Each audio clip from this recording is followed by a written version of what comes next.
बिस्मिल्लाहिर्रहमानिर्रहीम। रब्बि इश्रह ली सदरी व यस्सिर ली अमरी वहलुल उक़दतम मिन लिसानी यफ़क़हू क़ौली।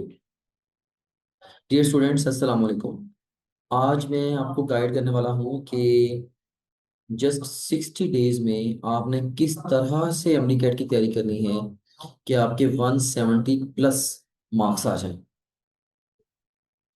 तो ये जो आज का वेबिनार है ये उन स्टूडेंट्स के लिए है जिन्होंने 2026 में एमडी कैट में अपीयर होना है। और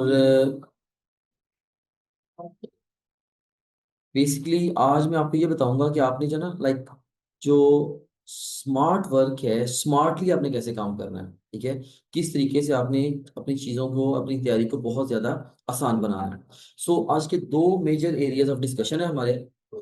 नंबर वन है common mistakes made by students during MD CAT preparation. MD CAT की तैयारी के दौरान बच्चे कौन सी गलतियां करते हैं, हम इस पे थोड़ी सी बात करेंगे। और मैं आपको ये गलतियां इसलिए बताना चाहता हूं ताकि आप इन मिस्टेक्स को अवॉइड कर सकें। एंड सेकेंडली, मैं आपको फिर कुछ टिप्स दूंगा for higher scoring in MDCAT. तो कॉमन मिस्टेक्स में स्टार्ट करते हैं। सबसे पहले जो बड़ी गलती है जो बच्चे करते हैं ना एमडी कैट की तैयारी को लेके, वो ये कि they use to many study resources. क्या वो बहुत ज्यादा स्टडी रिसोर्सेज को यूज करते हैं, जैसे इंस्टीट्यूट्स, इंस्ट्रक्शंस, राइट, और बुक्स, लाइव क्लासेस, वो बहुत सारा कुछ कंबाइन कर लेते हैं। राइट, और उसका नुकसान क्या होता है, क्योंकि अब देखो ना, जैसे बच्चे ने वो डिफरेंट यूट्यूब चैनल्स भी उनको सब्सक्राइब कर लिया, या डिफरेंट यूट्यूब चैनल से लेक्चर सुनने शुरू कर दिए, नोट्स को व्हाट्सएप पे आ गए, कोई किसी क्लास वालों ने शेयर कर दिए, कोई फिजिकल एकेडमी के नोट्स मिल गए, कोई किताबें खरीद ली, किसी टीचर की एक लाइव क्लास लेनी शुरू कर दी। तो इतना ज्यादा काम इकट्ठा कर लेते हैं अपने लिए कि वो इवन एक दफा भी सिलेबस कवर नहीं कर पाते। लाइक मल्टीपल रिवीजन तो दूर की बात, एक दफा पूरा सिलेबस ही नहीं खत्म होता उनका। और एमडी कैट की तैयारी ऐसी चीज है जिसमें मल्टीपल रिवीजन्स के बगैर और बेताशा एमसीक्यूज की प्रैक्टिस के बगैर बात बनती नहीं है। ठीक है, तो ये सबसे बड़ी गलती है जो बच्चे करते हैं। आपने इस मिस्टेक को अवॉइड करना है। You have to be very very choosy about your study resources.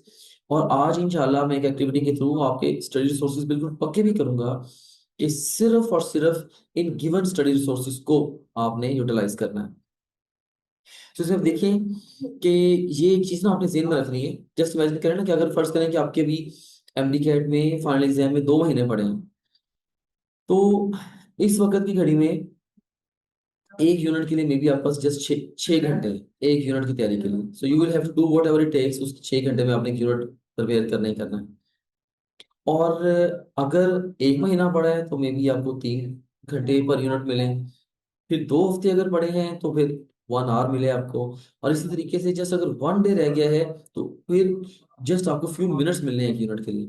और देखिए, आपने मल्टीपल रिवीजन करनी है, लेकिन हर रिवीजन के अंदर प्रीवियस रिवीजन की निस्बत टाइम जो है वो आपका हाफ लगना चाहिए। तो अगर आपके पास कोई सॉलिड स्ट्रेटजी नहीं है तो फिर क्या होगा, फिर आप जो है ना इवन फर्स्ट टाइम इस सिलेबस इफेक्टिवली कवर नहीं कर पाएंगे। सब्सिक्वेंट रिवीजन जिनमें आपका नॉलेज, आपकी चीजें रिफाइन होनी है, वो तो सिरे से आपकी होनी ही नहीं है। पूरी जो गेम है आपकी वही बदल जानी है।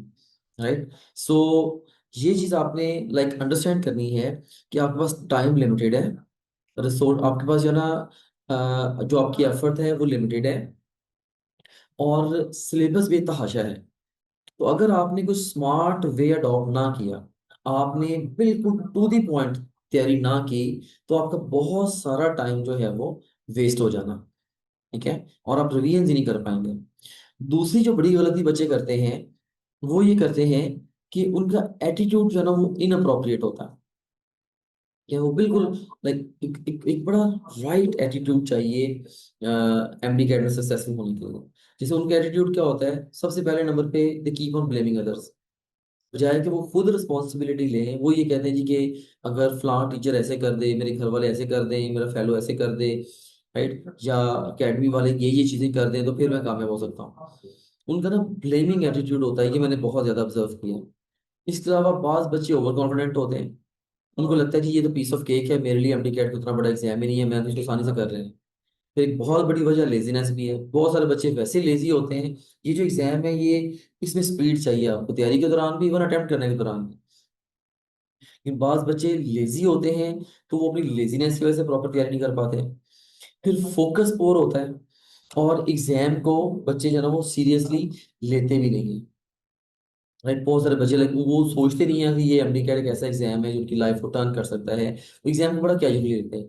अभी एफएससी के एग्जाम से फ्री हुए, ठीक है, वो अच्छे हो गए, उसमें बड़ी दफा अच्छे नंबर भी आ जाते हैं, लेकिन एमडी कैट को वो कहते हैं जी कि हमने एमडी एफएससी में जो तैयारी की थी, मे बी उसी तैयारी के साथ ही हमारा ये क्लियर हो जाना है। वो उस एग्जाम को सीरियसली नहीं लेते।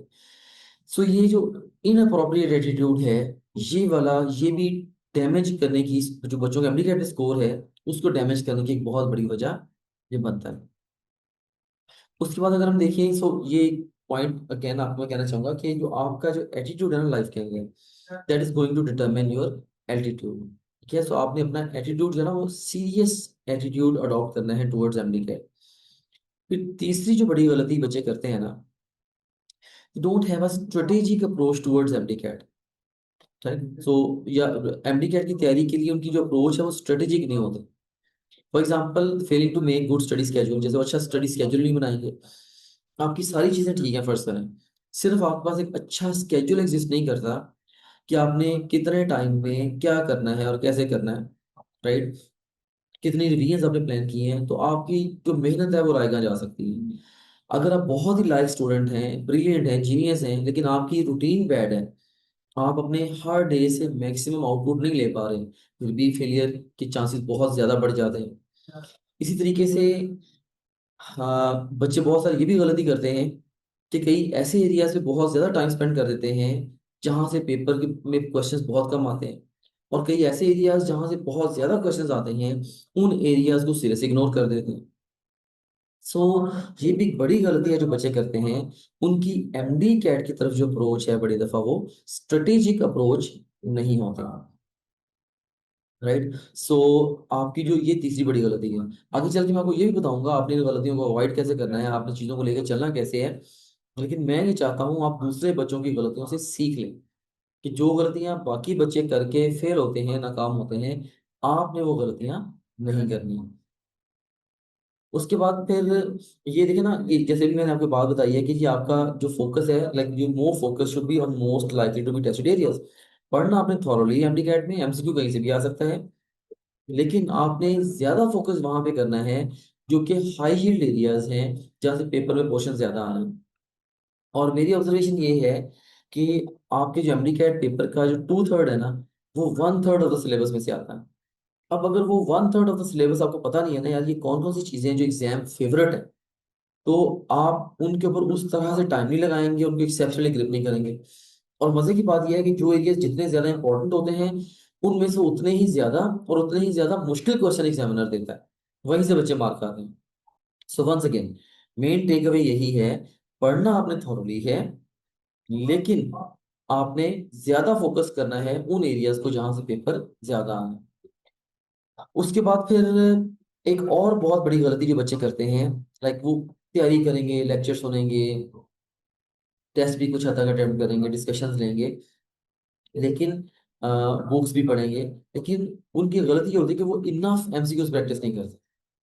अब लाइक मैंने बहुत सारे बच्चे देखे हैं जिन्होंने सारा कुछ ठीक किया होता है, सिर्फ एमसीक्यूज प्रैक्टिस इनफ नहीं की होती, जिसकी वजह से फेल हो जाते हैं।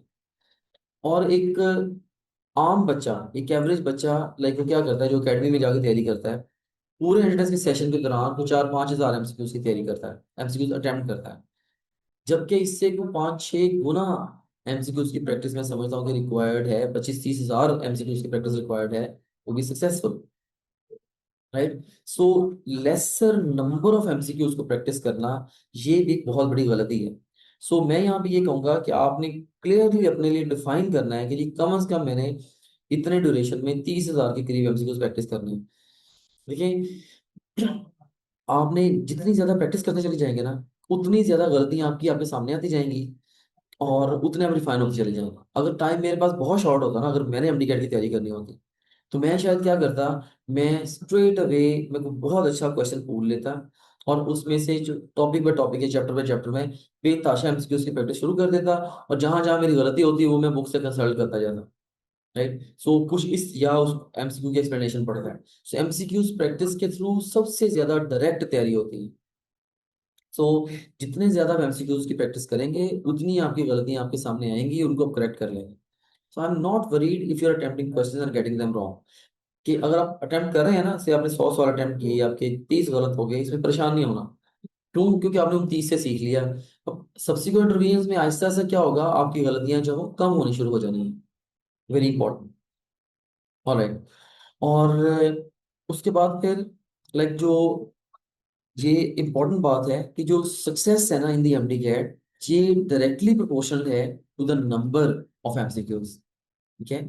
आपकी जो एमडी कैट में सक्सेस है, ये नंबर ऑफ एमसीक्यूज से डायरेक्टली प्रोपोर्शनल है। एक बच्चा ना जिसने 5,000 एमसीक्यूज की प्रैक्टिस की है, दूसरा है जिसने 25,000 एमसीक्यूज की प्रैक्टिस की है। तो मैं ये समझता हूँ जिसने 25,000 एमसीक्यूज की प्रैक्टिस की है, उसके चांसेस ऑफ सक्सेस 5 गुना ज्यादा है 5,000 वाले के निस्बत। राइट। सो ये डायरेक्टली प्रोपोर्शनल है। सो ये बहुत बड़ी गलती है जो बच्चे करते हैं, लेकिन आपने माय डियर स्टूडेंट ये गलती नहीं करनी। उसके बाद फिर ये भी गलती होती है कि बच्चे रियल वर्ल्ड एकेडमी ज्वाइन कर लेते हैं। रियल वर्ल्ड एकेडमी ज्वाइन करके जो सबसे बड़ा मसला होता है ना, वो जो जो कॉस्ट आप इसकी बियर करते हैं, सबसे हैवी कॉस्ट वो है टाइम कॉस्ट। कि आप एकेडमी के बगैर अगर घर बैठ के पढ़ते हैं, मे बी आप 10 12 14 घंटे तक सेल्फ स्टडी लेके जा सकते हैं। विद एकेडमी आपकी जो सेल्फ स्टडी है वो 4 से 5 घंटे तक लिमिट हो जाती है। राइट। और इसके अलावा और भी बहुत सारी कॉम्प्लिकेशंस होती हैं, जैसे मैंने उनकी एक क्विक जो वो ग्लिम्स दी है यहाँ पे, कि सेल्फ स्टडी देखिए कन्वेंशनल एकेडमी के केस में 3 4 घंटे। क्यों? क्योंकि आपने तैयार होना है, ट्रैवल करना है, क्लासेस के लिए वेट करना है, ड्यूरिंग क्लास भी टाइम वेस्ट होना है, बच्चों ने क्वेश्चनिंग करनी है दाएं बाएं, लाइक बहुत सारा टाइम आपका वेस्ट हो जाता है। अगर आप ऑनलाइन या टॉपग्रेड.pk से तैयारी करते हैं, मैं ये नहीं कहता कि आप लाजमी टॉपग्रेड से तैयारी करें, बस ऑनलाइन अगर आप किसी बहुत अच्छे प्लेटफॉर्म से तैयारी करते हैं, तो किसी भी प्लेटफॉर्म से तैयारी करते हैं, तो आप अपनी सेल्फ स्टडी लाइक 9 से 12 घंटे तक लेके जा सकते हैं। और टॉपग्रेड.pk के बारे में तो मैं कहते ही हूँ कि ये है ही सेल्फ स्टडी टूल, कि सारी की सारी अपनी सेल्फ स्टडी ही करनी है, बस जगह जगह आपने इस टूल से हेल्प लेते जाना है। फिर अकेडमी में ये भी होता है कि आपको जो लेक्चर्स और ये नोट्स वगैरह की अवेलेबिलिटी 24/7 नहीं होती, क्योंकि ऑनलाइन जो ना आपको इनकी अवेलेबिलिटी ऑल टाइम होती है। एमसीक्यूज की प्रैक्टिस, एक कन्वेंशनल एकेडमी 5 से 6 हज़ार एमसीक्यूज के टेस्ट आपसे ले लेगी। अडेप्टेबल टेस्टिंग नहीं होती, यानी कि आपके मुताबिक टेस्टिंग नहीं होती। मिसाल के तौर पे आपने फर्ज करें कि 20 टेस्ट दिए हैं फिजिक्स के।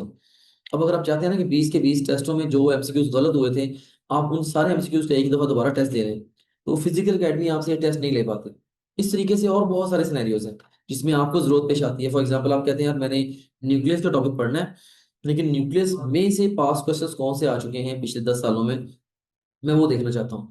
फिजिकल एकेडमी आपसे ये टेस्ट भी नहीं ले सकती, एंड सो ऑन। तो टेस्ट जो ले भी लेती है, आज टेस्ट लिया, डिस्कशन में भी 3 दिन बाद होगी, 4 दिन बाद होगी, कई दफा पूरे हफ्ते में जो टेस्ट लिए हैं संडे को बुला के इकट्ठी डिस्कशन करा दी, तो उसमें आपको वो फायदा नहीं हो पाता।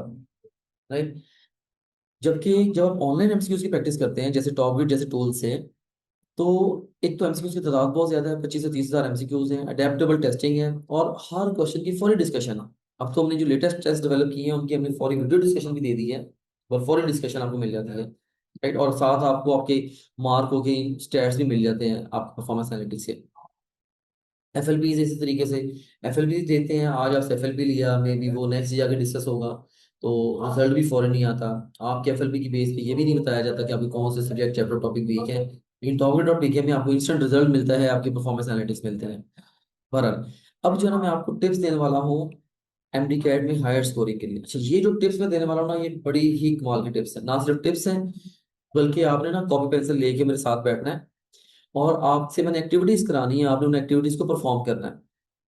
इसमें मिस्टेक्स को मैं एक दफा जस्ट आपके लिए रीकैप कर देता हूँ, या उन स्टूडेंट्स के लिए जिन्होंने लेट ज्वाइन किया है। पहली गलती, बच्चे बहुत ज्यादा स्टडी रिसोर्सेज यूज करते हैं। आपने बहुत ही चू लाइक चूजी होके अपने लिए स्टडी रिसोर्सेज फाइनेंस करने हैं। तो वो अभी मैं आपके आज करवा देता हूँ, ठीक है, एक्टिविटी के दौरान। और बस उन रिसोर्सेज तक आपने लिमिटेड रहना है, उनसे बाहर आप तब निकलें जब आपको उन रिसोर्सेज से अपना पर्पस नहीं मिल रहा। सो आपने बहुत ही कम रिसोर्सेज यूज करने हैं, लेकिन बहुत अच्छे तरीके से पढ़ना है। बजाय कि आप 10 जगहों से तैयारी करें, आप सब जगहों से अधूरी तैयारी करें, आप दो रिसोर्सेज यूज कर लें और उनको पूरी तरह यूज कर लें, ज्यादा रिवीजन कर लें। ये चीज आपके ज्यादा फायदे में जाएगी। फिर दूसरे नंबर पे आपका एटीट्यूड सीरियस होना चाहिए टुवर्ड्स योर एमडीकैट, और laser beam focus all time आपका आपके एग्जाम में होना चाहिए, ना कि दाएं बाएं की चीजों के बारे में। फिर तीसरी गलती, आपकी जो अप्रोच है वो लाइक वो स्ट्रेटेजिक नहीं होती बच्चों की बहुत सारी, तो आपकी जो अप्रोच है वो स्ट्रेटेजिक अप्रोच होनी चाहिए, आपके पास एक प्रॉपर सॉलिड हिकमत अमली होनी चाहिए और मैंने तैयारी ऐसे करनी है। और उसके बाद फिर आपने ज्यादा फोकस जो करना है, ये भी मैंने आपको एक अहम बात बताई थी कि आपने ज्यादा फोकस उन एरियाज पे करना है जहाँ से पेपर ज्यादा आना है। वो भी जो टॉप ग्रेड हम कैसे कवर करते हैं, हम डिफरेंट डिफरेंट तरीकों से टॉपिक्स के साथ टैग्स लगा के इंपॉर्टेंस के, या इवन टीचर्स अपने लेक्चर के दौरान एक्सप्लेन कर देते हैं कि ये एरिया एग्जाम फेवरेट है, यहाँ से एग्जाम में ज्यादा क्वेश्चन आते हैं एंड सो ऑन। फिर एमसीक्यू की प्रैक्टिस कम करना, ये चौथी बड़ी गलती है। आप लोगों को ताशा एमसीक्यू की प्रैक्टिस करनी है। इसके अलावा एकेडमी ज्वाइन करना भी, फिजिकल एकेडमी ज्वाइन करना भी, मैं समझता हूँ कि ये एक गलती है। ठीक है, खास तौर पे जब टाइम बहुत कम रह जाए। फिर भी कई बच्चे ऐसे होते हैं, कई बच्चे ऐसे होते हैं जो कि लाइक उनकी उनकी नेचर ऐसी होती है कि वो फिजिकल एकेडमी जाए बगैर they are not able to absorb. ठीक है, तो ठीक है, अगर मजबूरी है तो फिजिकल एकेडमी ज्वाइन कर लें। मैं 100% नॉकआउट नहीं करता कि जी फिजिकल एकेडमी ज्वाइन करनी ही नहीं है। ठीक है, लेकिन वो भी आपने वाइजली ज्वाइन करनी है। अच्छा, मैं आपको एक बात बता दूं कि चूंकि मैं सारी एकेडमीज के कल्चर को, इकोसिस्टम को, उनके बैकएंड पे जो रिसर्च और सारी चीज़ों को मैं जानता हूँ, तो उसके अंदर जो है ना आपने अगर फिजिकल एकेडमी ज्वाइन करनी है ना, let me disable the annotations। Okay, तो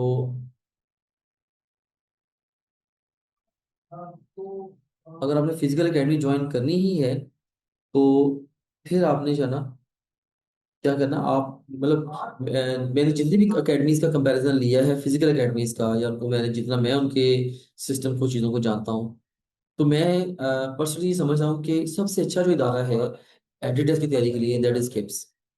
तो अगर आपने फिजिकल एकेडमी ज्वाइन करनी है, मेरा सिंसियर मशवरा ये है फिर आप किप्स को ज्वाइन कर लें।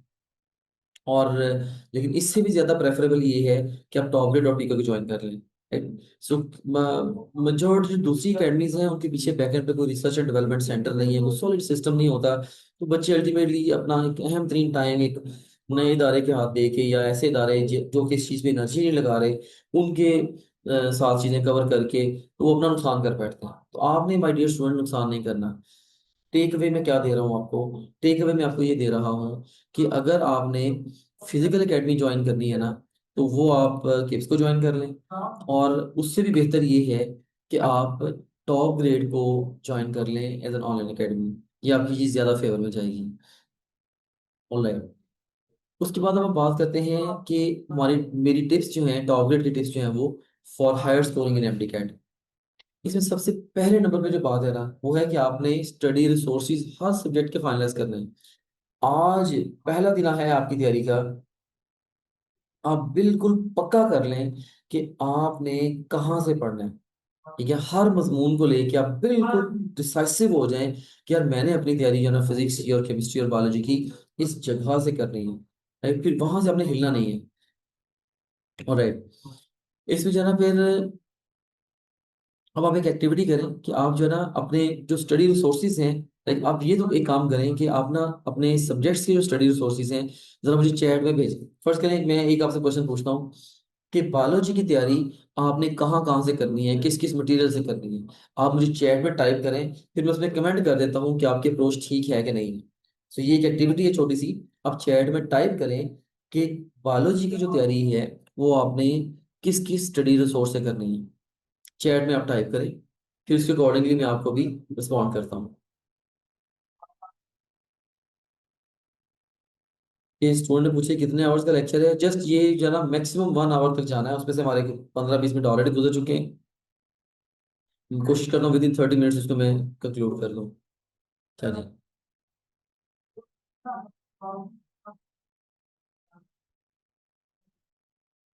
अच्छा, ये एक बच्चे ने कहा जी कि बायोलॉजी के लिए टॉप ग्रेड है, कि टॉप ग्रेड है, टेक्स्ट बुक है और सेपरेट बुक फॉर प्रिपरेशन है।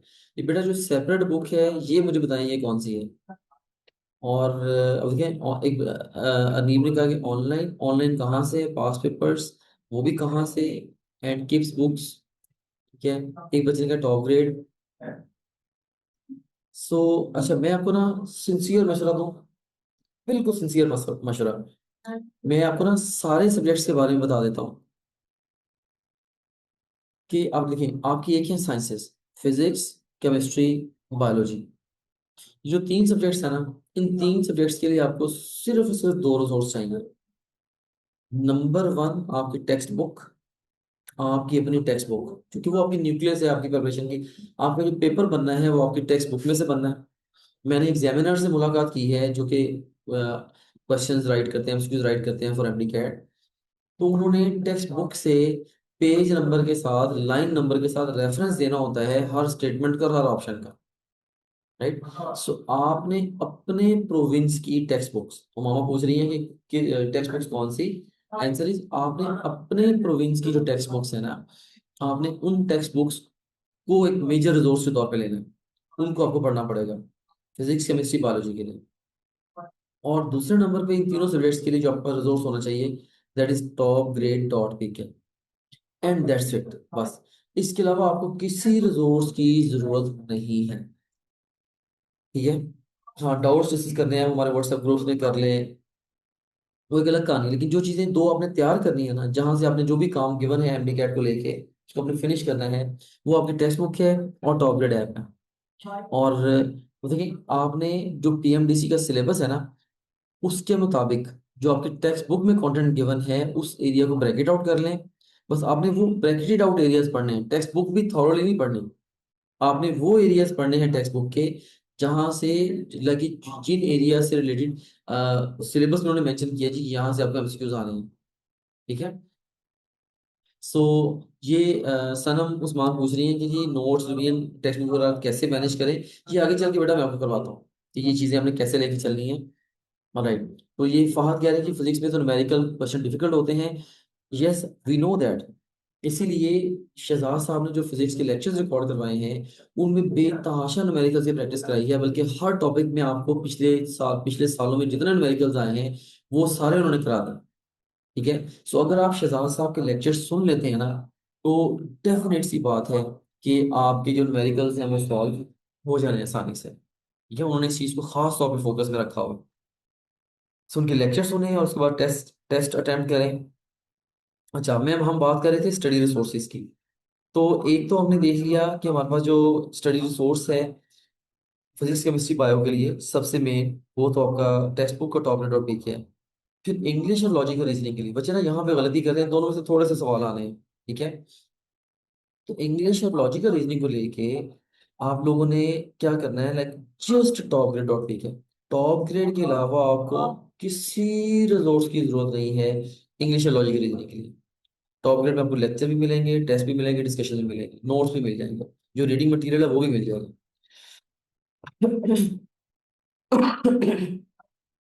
एक बच्चा कह रहा है टेक्स्ट बुक वेस्ट कर दी है, अगर वेस्ट कर दी है तो टेक्स्ट बुक दोबारा बाय कर लें। ठीक है। चलिए, अरनीत पूछ रही है जी कि एमडी क्या टेस्ट में न्यूमेरिकल एमसीक्यूज के लिए कैलकुलेटर अलाउ नहीं होता, फिर टाइम मैनेज कैसे करा। तो बेटा उसके लिए जो ना, जो न्यूमेरिकल्स होते हैं वो इस तरह के ही होते हैं कि जिन जिन सिंपलर रिलेटिवली कैलकुलेशन उनके अंदर होती है। और वैसे भी अ, हमने एक स्पेशल न्यूमेरिकल्स को सॉल्व करने के लिए एक अलग से लेक्चर रिकॉर्ड कराया हुआ है शहजाद साहब ने, कि आपने न्यूमेरिकल्स के अंदर कैलकुलेशन को कैसे करना है विदाउट कैलकुलेटर। और वो लेक्चर भी सुन लीजिएगा, उससे भी आपको बहुत सारे टिप्स जो हैं वो मिल जाएंगे। ऑनलाइन। तो उसके बाद जो है ना, फिर नेक्स्ट टिप के ऊपर हम आते हैं। देखिए, सो स्टडी रिसोर्स हमारे पक्के हो गए। रिसोर्सेज क्या है, फिजिक्स केमिस्ट्री बायो के लिए text book and top grade, English और लॉजिकल रीजनिंग के लिए only top grade, that's all. ये फहद पूछे जी कि फिजिक्स के 35 में से मैक्सिमम कितने एमसीक्यूज न्यूमेरिकल टाइप होते हैं। तो ये इवन ऐसा भी हुआ है कई दफा कि आई वुड से कि 35 में से 25 न्यूमेरिकल्स आ। ठीक है। लेकिन आप ये रफली आप ये ज्यूम करें कि तकरीबन 50% आपको न्यूमेरिकल होने हैं। ठीक है। आप ये चीज ध्यान में रख के तैयारी करें। तो न्यूमेरिकल एक बहुत बड़ा पोर्शन होता है, न्यूमेरिकल्स में बच्चे फंसते भी हैं। ठीक है। चाहिए फिजिक्स और केमिस्ट्री में थोड़े ट्रिक्स प्रोवाइड करूं। ये अभी आगे चल के ना बेटा, मेरा एक सेक्शन है जिसमें मैंने हर सब्जेक्ट को एक गाइडलाइन देनी है। मुझे एक दफा प्रोसीड करने दें, फिर towards end of my discussion मैं अपने क्वेश्चंस को भी आंसर कर दूंगा। ठीक है। तो ये मैंने आपको हर सब्जेक्ट की एग्जैक्ट गाइडलाइंस भी मैंने रखी हुई है आपके लिए आज ना, कि हर सब्जेक्ट को आपने कैसे लेके चलना है। दूसरे नंबर पे ना, आपने अपने आप को इक्विप बड़ा अच्छा करना है। इक्विप करने से मेरी क्या मुराद है, इक्विप करने से मेरी मुराद ये है कि देखें, आपके पास अच्छी जगह लाइक स्टडी प्लेस होनी चाहिए, जो कि आपके 24/7 अवेलेबल हो, जब आपने पढ़ना है आप आइसोलेटेड वहां बैठ के पढ़ सके। अगर आपके पास स्टडी प्लेस ही अवेलेबल नहीं है, या आपके पास रफ नोटबुक अवेलेबल नहीं है, या आपको इंटरनेट चाहिए, आपको लैपटॉप चाहिए, या मोबाइल फोन पे अपनी तैयारी करनी है, तो अगर आपको ये अवेलेबल नहीं है, तो डेफिनेट सी बात है कि अगर आपका स्टडी रिसोर्सेज ही ठीक नहीं है, आपके हथियार ही पूरे नहीं है आपके पास, तो आपकी जो तैयारी है वो कॉम्प्रोमाइज होनी है। ठीक है। सो आप ना एक लिस्ट बनाएं। ये एक्टिविटी मैंने रखी है कि आप ना एक लिस्ट बनाएं। लिस्ट बनाएं और वो उसके कागज पे लिखें कि मुझे ये चीजें चाहिए। मे बी आपको हाइलाइटर चाहिए, बॉल पॉइंट चाहिए, आपको रफ नोटबुक चाहिए, टेक्स्ट बुक्स चाहिए, वेल लाइटेड एरी, आपको या ना 24/7 अवेलेबल स्टडी प्लेस चाहिए। ठीक है। तो अपग्रेड ऐप की एक्सेस आपको चाहिए। सो ये जितनी भी चीजें, इंटरनेट आपको चाहिए, सो सारी की सारी चीजों की लिस्ट बना लें आप। ये एक एक्टिविटी है आपके लिए, होमवर्क मैं आपको दे रहा हूँ कि आज ही आप अपनी एक्टिविटी के थ्रू सारी कुछ चीजें उनको पक्का कर लें कि मुझे चाहिए क्या। फिर थर्ड नंबर पे जो एक अहम बात है ना, वो ये है कि आपने एक फिक्स्ड डेली रूटीन बनाना है। लेकिन यहाँ पे मैं ना वर्ड यूज किया है फिक्स्ड डेली रूटीन। आपने फिक्स्ड डेली रूटीन बनानी है, क्योंकि जो अगर आप रोजाना की बेस पे अपनी रूटीन को चेंज करेंगे ना, आप अपने आप से बेस्ट आउटपुट नहीं ले पाएंगे। सो फिक्स्ड डेली रूटीन बनाएं। और इसके अंदर भी जो है ना, मैं आपको एक टिप देता हूँ कि जो मुश्किल तरीन सब्जेक्ट है ना, आपने उनसे शुरू करना है डे, और जैसे जैसे डे खत्म होने की तरफ जाएगा आप आसान सब्जेक्ट्स की तरफ आएंगे। फॉर एग्जांपल, मेरी एडवाइस ये है, आप सुबह सुबह उठ के सबसे पहले फिजिक्स से शुरू करें। आमतौर पे 80% बच्चों को फिजिक्स ही हार्ड लगती है। फिजिक्स से शुरू करें, फिर आप केमिस्ट्री पे आ जाएं, फिर बायोलॉजी पे आ जाएं, फिर लास्ट पे इंग्लिश और लॉजिकल रीजनिंग पे आ जाएं। ठीक है। सो ये एक सीक्वेंस है। अब हर सब्जेक्ट को नंबर ऑफ आवर्स एलोकेट कर दें। अपनी अपनी जो ना सुबह उठने से लेके रात सोने तक की रूटीन बनाए। यदि से सुबह आप उठे हैं, से आप 5 बजे उठे हैं, नमाज पढ़ने के बाद 5 से 6, 6 से 7, 7 से 8, आप हर आवर को लिखें। रात में भी आपने अगर 11 बजे तक जागना है तो हर आवर को लिखें। उसमें प्लान करें किस घंटे में आपने किस सब्जेक्ट का क्या पढ़ना है। सो दुनिया के जो कामयाब तरीन लोग हैं ना, वो रात सोने से पहले अगले दिन की आवरली रूटीन बना के सोते हैं, क्योंकि उनको पता होता है कल का दिन मेरा कैसे गुजरना है। Very important. ठीक है। सो आप अपनी एक फिक्स्ड डेली रूटीन जो है वो लाजमी बनाएं। एक अच्छी रूटीन जो है ना, एक एवरेज बच्चे को एक्सेप्शनल, और एक बुरी रूटीन एक एक्सेप्शनल बच्चे को नाकाम कर देती है। सो डेली रूटीन आपने अपनी लाजमी बनानी है। सो ये भी एक एक्टिविटी है आपके लिए कि आप एक डेली रूटीन बनाएं। रूटीन बना के मैडम यूसरा को सेंड करें कि मैम मेरी ये रूटीन है, या मैम यूसरा की हेल्प से, उनके पास टेम्पलेट भी पड़ा हुआ है डेली रूटीन बनाने वाला, उनकी हेल्प से आप जो है ना वो रूटीन अपनी फाइनेंस कर रहे हैं। बच्चे ने पूछा जी कि कितने आवर स्टडी करनी चाहिए पर डे। तो इसका आंसर मेरा बेटा ये है कि मैंने ना आपको, हमारा जो एक्सटेंसिव प्रेप का सेशन है, उसमें ना आपको ना हर दिन का टारगेट दिया हुआ है। डेली टारगेट दिया है कि आज के दिन में आपने इतना काम करना है कम से कम।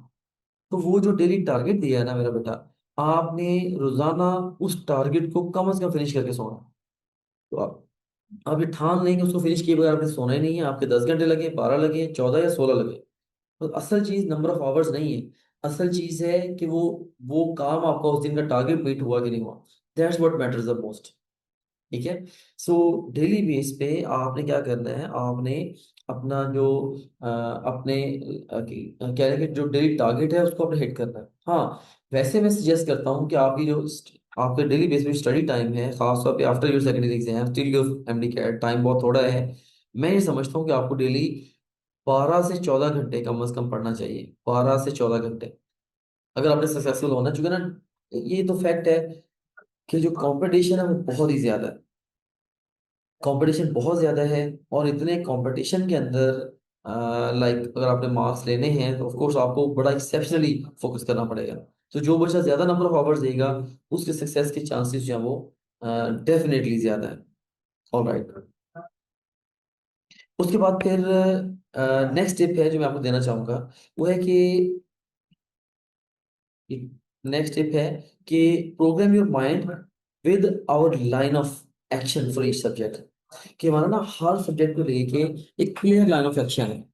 ठीक है। आप अपने दिमाग में ना पक्का फिट करें कि यार मैंने फिजिक्स में अगर एक टॉपिक तैयार करना है ना, तो मैंने स्टेप बाय स्टेप इस तरीके से तैयार करना है। वैसे जो लाइन ऑफ एक्शन है, ये ऐप के अंदर हमने इन बिल्ट अप तो दे दिया, ठीक है, टॉगलेट ऐप में इन बिल्ट दे दी है। अभी मैं आपको आगे चल के दिखा भी देता हूँ ऐप के अंदर इन बिल्ट मैंने दे दिया है। लेकिन बेसिकली जो है ना, आपने हर सब्जेक्ट को लेके ना रोज, यानी कि हर टॉपिक को लेके अपना अपना मेथड चेंज नहीं करना। बस आपके पास एक प्रॉपर सॉलिड मेथड होना चाहिए। उस मेथड के साथ आपने जो तैयारी है वो अपनी कैरी करनी है। ऑलराइट, सो इसको बोलते हैं लाइन ऑफ एक्शन। सो आप बल्कि एक एक्टिविटी भी रख लें भले, आप ना अपने हर सब्जेक्ट के लिए लाइन ऑफ एक्शन लिखें कागज पे, लाइक जस्ट अपने आप को समझाने के लिए, अपने ब्रेन को प्रोग्राम करने के लिए, यार मैंने इस सब्जेक्ट को मैंने इस तरीके से तैयार करना है। मिसाल के तौर पे आप क्या करते हैं, से फिजिक्स का सबसे पहले आपने जो टॉप ग्रेड ऐप से लेक्चर सुनना है, फिर इस स्लाइड से आपने रिवीजन करनी है, उसके बाद आपने टेक्स्ट बुक पढ़नी है, फिर आपने टेस्ट देना है और उसकी डिस्कशन लेनी है, और जो गलतियां होंगी आपने अपनी टेक्स्ट बुक पे नोट करनी है। तो देखिए ये एक लाइन ऑफ एक्शन है एक सब्जेक्ट के लिए। इंग्लिश और लॉजिकल रीजनिंग में आपने लेक्चर सुनना है, स्लाइड्स, इसमें टेक्स्ट बुक तो है ही नहीं। लेक्चर्स और स्लाइड्स के बाद फिर आपने टेस्ट देना और डिस्कशन लेनी है। तो इस तरीके से हर सब्जेक्ट का 100% क्लियर लाइन ऑफ एक्शन आपके दिमाग में होना चाहिए। अगर आप हर हर एक सब्जेक्ट के लिए, उसके डिफरेंट टॉपिक्स के लिए अपनी मेथोडोलॉजी बार बार चेंज करते रहेंगे ना, तो भी एक्सीलेंस प्रोड्यूस नहीं होगी, आपके अच्छे नंबर नहीं आने। तो ये भी इंपॉर्टेंट है।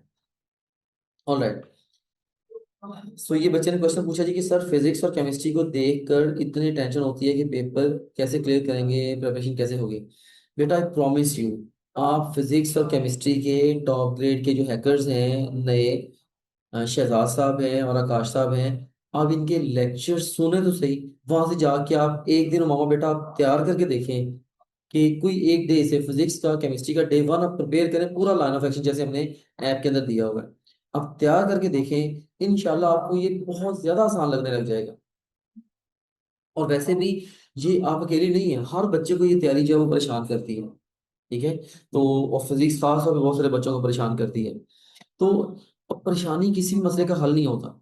बस आपने बजाय परेशान होने के ना, आपने आपने ये फोकस करना है कि यार आज के दिन को मैं बेस्ट यूटिलाइज कैसे करूं, ठीक है।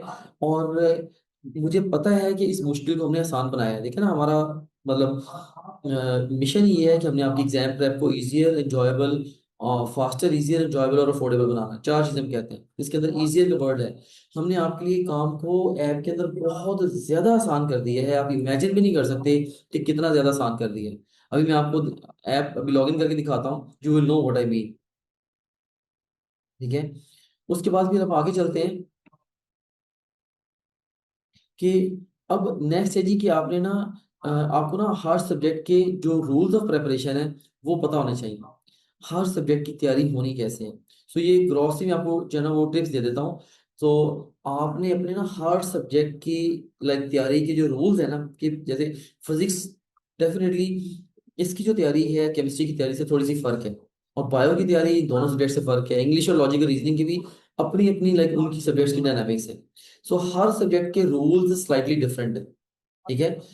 सो आपने वो जो रूल्स हैं अंडरस्टैंड करने हैं। जैसे मैं एग्जांपल के लिए एग्जांपल के तौर पे मैं आपको ना ये कुछ स्ट्रेटजीज दे रहा हूँ या कुछ रूल्स दे रहा हूँ डिफरेंट सब्जेक्ट्स की तैयारी के लिए।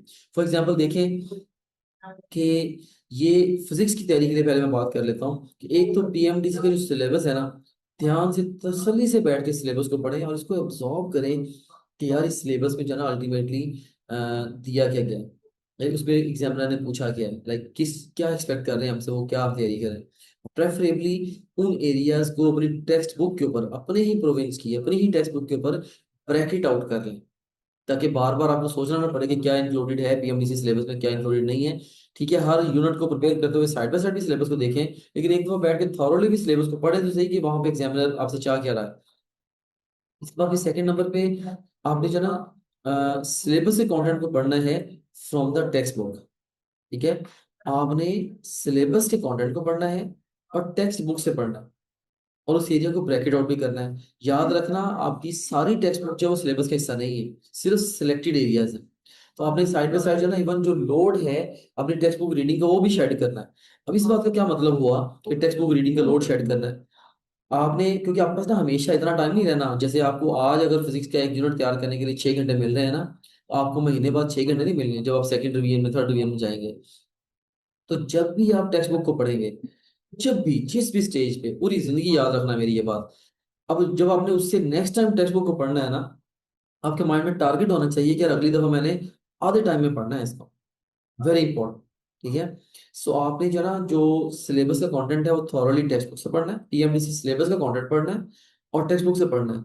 और टेक्स्ट बुक पढ़ते हुए आपने इस तरीके से की पॉइंट्स को अंडरलाइन या हाईलाइट करना है या सिंबल लगाने हैं कि आप ये सोचें पढ़ते हुए, यार अगली दफा याद है टाइम में रिवाइज कैसे होगी।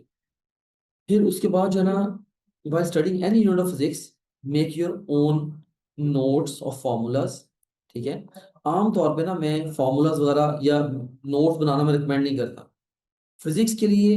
फिर भी मैं किसी हद तक एडवाइस कर देता हूँ, keeping in view their importance. ठीक है। Make your own notes of formula है, इसे प्रेफरेबली मेक फॉर्मूला ग्रुप्स बना लें। इसका फायदा क्या होता है, वैसे तो बने बनाए नोट्स जब मिल जाते हैं, जब आप अपने हाथ से नोट्स बनाते हैं ना, उससे ऑफ कोर्स आप एक चीज को समझते हैं, अंडरस्टैंड करते हैं, उसके डिफरेंट डिफरेंट एंगल से इसको आप परसीव करते हैं और अप्लाई करने का सोचते हैं। अपने हाथ से उसको लिखते हैं ना, तो आप ज्यादा अच्छा उनको अंडरस्टैंड कर पाते हैं। दिस इज ओनली रीजन कि आप सजेस्टिंग कि आप फिजिक्स के फॉर्मूला उनकी इंपॉर्टेंस को मद्देनजर रखते हुए कि आप उसके नोट्स बना लें खुद। And also learn to anticipate how questions will be asked regarding any given formula. So जब आप नोट्स बना रहे होंगे ना, डिफरेंट फार्मूला ग्रुप्स बना रहे होंगे, हर फार्मूला के लेके सोचें कि यार यहाँ से एग्जाम में सवाल आना कैसे है, और फिर उन डिफरेंट सिनेरियोज में सवाल जो है ना उस पे फॉर्मूला अप्लाई करना सीखें। तो ये फिजिक्स के लिए खास तौर पे ये चीज़ इंपॉर्टेंट है। और जो बच्चे भी क्वेश्चन भी पूछ रहे थे ना कि फिजिक्स के न्यूमेरिकल्स बड़े मुश्किल लगते हैं, तो उसके लिए हम क्या करें, तो ये उसके लिए देखिए बड़ी हैंडी टिप है कि आपने फार्मूलाज के ग्रुप्स बनाने हैं, अपने हाथों से फार्मूला लिखने हैं, यूनिट बाय यूनिट भी आप फार्मूलाज को कंपाइल कर सकते हैं। और फिर हर फार्मूला के साथ आप लिखें या आप सोचें, कम अज कम एंटिसिपेट करें यार ये इस फार्मूला को लेके एग्जाम में क्वेश्चन बनना कैसे है। ऑलराइट। उसके बाद अगर हम नेक्स्ट स्टेप की बात करें, तो अब आपने ना लाइक बुक में बड़ी दफा बच्चों को समझ नहीं आ रही है टेक्स्ट बुक में हमने क्या फोकस करना है क्या फोकस नहीं करना। टेक्स्ट बुक में टेक्स्ट गिवन तो सारे ही पढ़ते हैं, लेकिन वहां पर जो एग्जांपल्स गिवन होती हैं, जो ग्राफ्स गिवन है, इवन जो एक्सरसाइज है, एक्सरसाइज के अंदर जो न्यूमेरिकल्स हैं, जो लाइक इवन जो साइड टेबल्स हैं आपके इसके अंदर, या इवन शॉर्ट क्वेश्चन जो दिए गए हैं एक्सरसाइज के अंदर, आपने उनके ऊपर भी थोड़ा सा फोकस करना है। लाइक एग्जामिनर्स बड़ी दफा क्या करते हैं, वो ग्राफ को देख के या एक्सरसाइज में कोई न्यूमेरिकल दिया गया है उसको देख के वो आपके लिए क्वेश्चन फॉर्मुलेट कर देते हैं। ठीक है। तो ये चीज इंपॉर्टेंट है कि आपने लाइक इन इसको सबको फोकस करना है, ये नहीं सिर्फ टेक्स्ट रीड करना है, टेक्स्ट के साथ साथ आपने examples, graphs, exercise, numerical, side tables, short questions, इन सब चीजों को फोकस में लेके आना है। पेपर में आपको आना एमसीक्यू ही है, लेकिन वो किसी ग्राफ को उठा के दे देगा, ग्राफ के नीचे मैंने ऐसे भी देखा कि ग्राफ के नीचे दो लाइनें लिखी हैं, उन दो लाइनों में से कोई लाइक उसी में से एक स्टेम जनरेट करके वो क्वेश्चन बना के आपको दे देते हैं, बताएं जिसका क्या आंसर है। क्वेश्चन कहीं से भी बनेगा। उसके बाद फिर past questions and altered past questions, they are specially important for physics. ये फिजिक्स के लिए बहुत ही ज्यादा इंपॉर्टेंट है, वेरी वेरी इंपॉर्टेंट। ठीक है। और शहजाद साहब ने ये चीज बहुत अच्छी कवर की है कि वो आपको सारे पास क्वेश्चंस जो है जो वो आपको करवा रहे हैं, लेक्चर्स के दौरान आपको करवा रहे हैं। इसके अलावा भी हम पास क्वेश्चंस की प्रैक्टिस आपको टेस्टों के जरिए भी करा रहे हैं। So this is incredible important. और उसके बाद एक अहम तरीन बात ये भी, लाइक जो पहला पॉइंट और आखिरी पॉइंट है ना, ये तो सारे सब्जेक्ट्स के लिए ही है कि पीएमडीसी के सिलेबस को केयरफुली आपने पढ़ना है और एमसीक्यूज की बेतहाशा प्रैक्टिस। ये दो जो रूलिंग रूल्स है ना, ये सारे सब्जेक्ट्स के लिए हैं। बाकी ये जो रूल्स हैं मैंने दिए हैं आपको, ये स्पेसिफिकली फिजिक्स को ध्यान में रखे दिए हैं। अब अगर हम बात करें केमिस्ट्री की, ठीक है, हम अगर केमिस्ट्री की बात करें, तो केमिस्ट्री में लाइक अगेन आपने सिलेबस को तो केयरफुली पढ़ना ही है फिजिक्स की जैसे। Secondly, you will read the syllabus content thoroughly from text book. और इसमें भी सेम रूल है अगेन कि अब आप थॉरली टेक्स्ट बुक से सिलेबस पढ़ेंगे, यानी कि पीएमडीसी के सिलेबस को ज़हन में रख के आप टेक्स्ट बुक को पढ़ेंगे, उन एरियाज को ब्रैकेट आउट भी करेंगे, और अभी से टेक्स्ट बुक को आप लाइक ये सोचना शुरू करेंगे और ये प्लान करेंगे, मेथडोलॉजी को अडॉप्ट करेंगे कि आगे इसको कम टाइम में कैसे करना है। फिर फिजिकल केमिस्ट्री जो है ना बेटा, ये आपकी बुक लाइंस पे, बुक के कॉन्सेप्ट पे और न्यूमेरिकल्स पे फोकस करती है, फिजिकल केमिस्ट्री की बात कर रहा हूँ।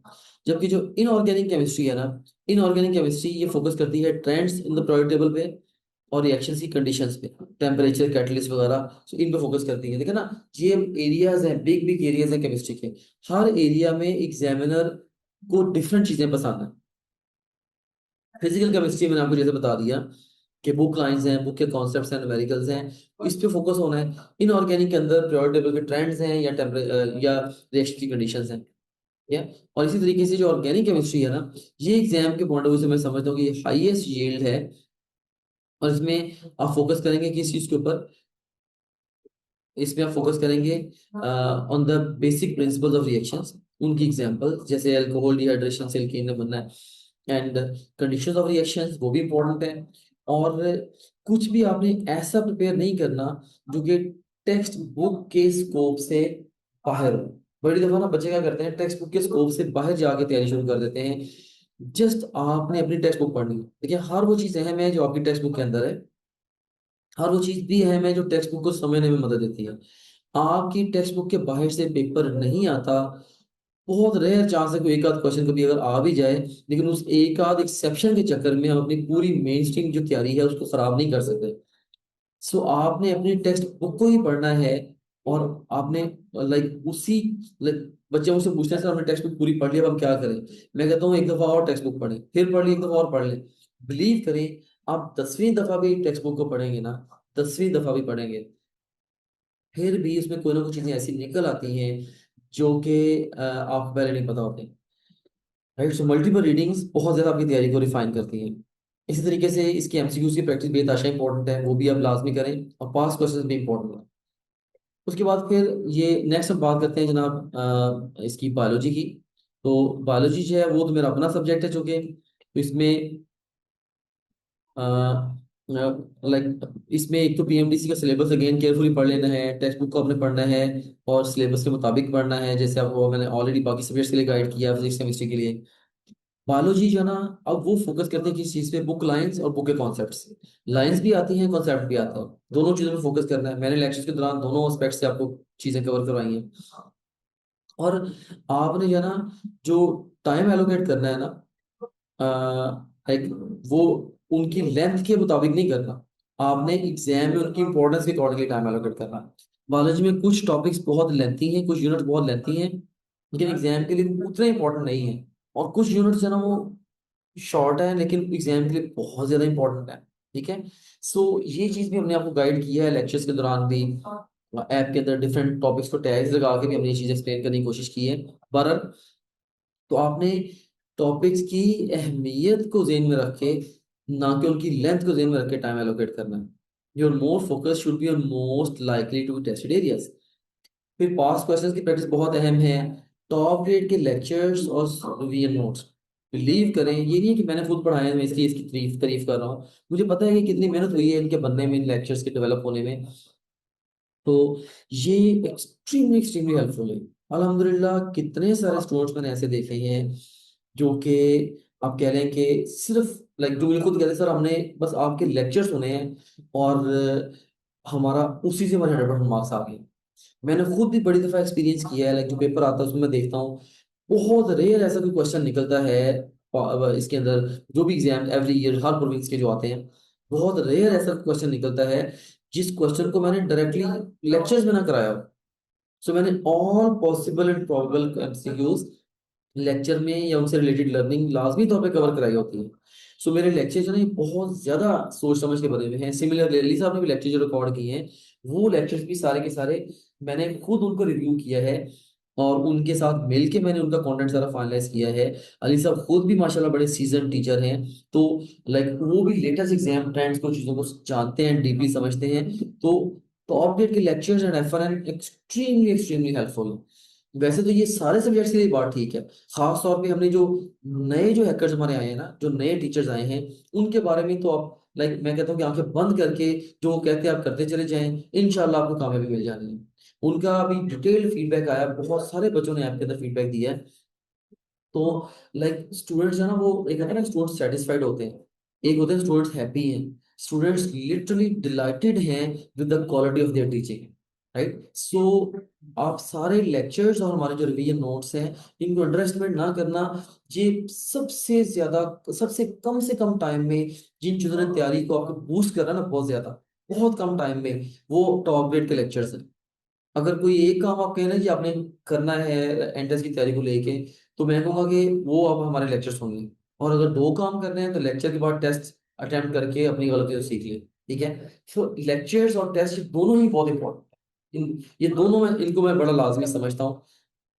और पास क्वेश्चन तो इंपॉर्टेंट है ही हैं, और जितनी ज्यादा एमसीक्यूज प्रैक्टिस होगी उतना ज्यादा जो ना आपके नंबर आने हैं एमडी कैट में। सो उन्होंने क्वेश्चन पूछा जी कि we have to stick on syllabus और कवर द होल चैप्टर। बेटा मैंने पहले भी बार बार ये बात रिपीट की है, सिलेबस पीएमडीसी का जो सिलेबस है उसके बाहर से पेपर नहीं आना। ऑलराइट, तो अगर टेक्स्ट बुक फेडरल सिलेबस हो तो कोई इशू नहीं। अ, बेटा देखिए, आपने ना लाइक आपने जिस टेक्स्ट बुक से आपने एफएससी पढ़ी है ना, आपने उसी टेक्स्ट बुक से अपना टेस्ट तैयार करना। आपको दूसरी टेक्स्ट बुक पे जाने की जरूरत नहीं है। अगर किसी दूसरे प्रोविंस के बुक में कोई ऐसी बात थी ना जो कि हमें लगा कि आपके लिए इंपॉर्टेंट है, हमने लेक्चर्स में डाल दी। हमारे लेक्चर्स सारे प्रोविंसेस की बुक्स को कवर करते हैं। आपने देखें, अगर आपने सिर्फ अपनी टेक्स्ट बुक पढ़नी है, टाइम इतना थोड़ा है भाई, अपनी ही टेक्स्ट बुक को पढ़ लो, बहुत बड़ी बात है।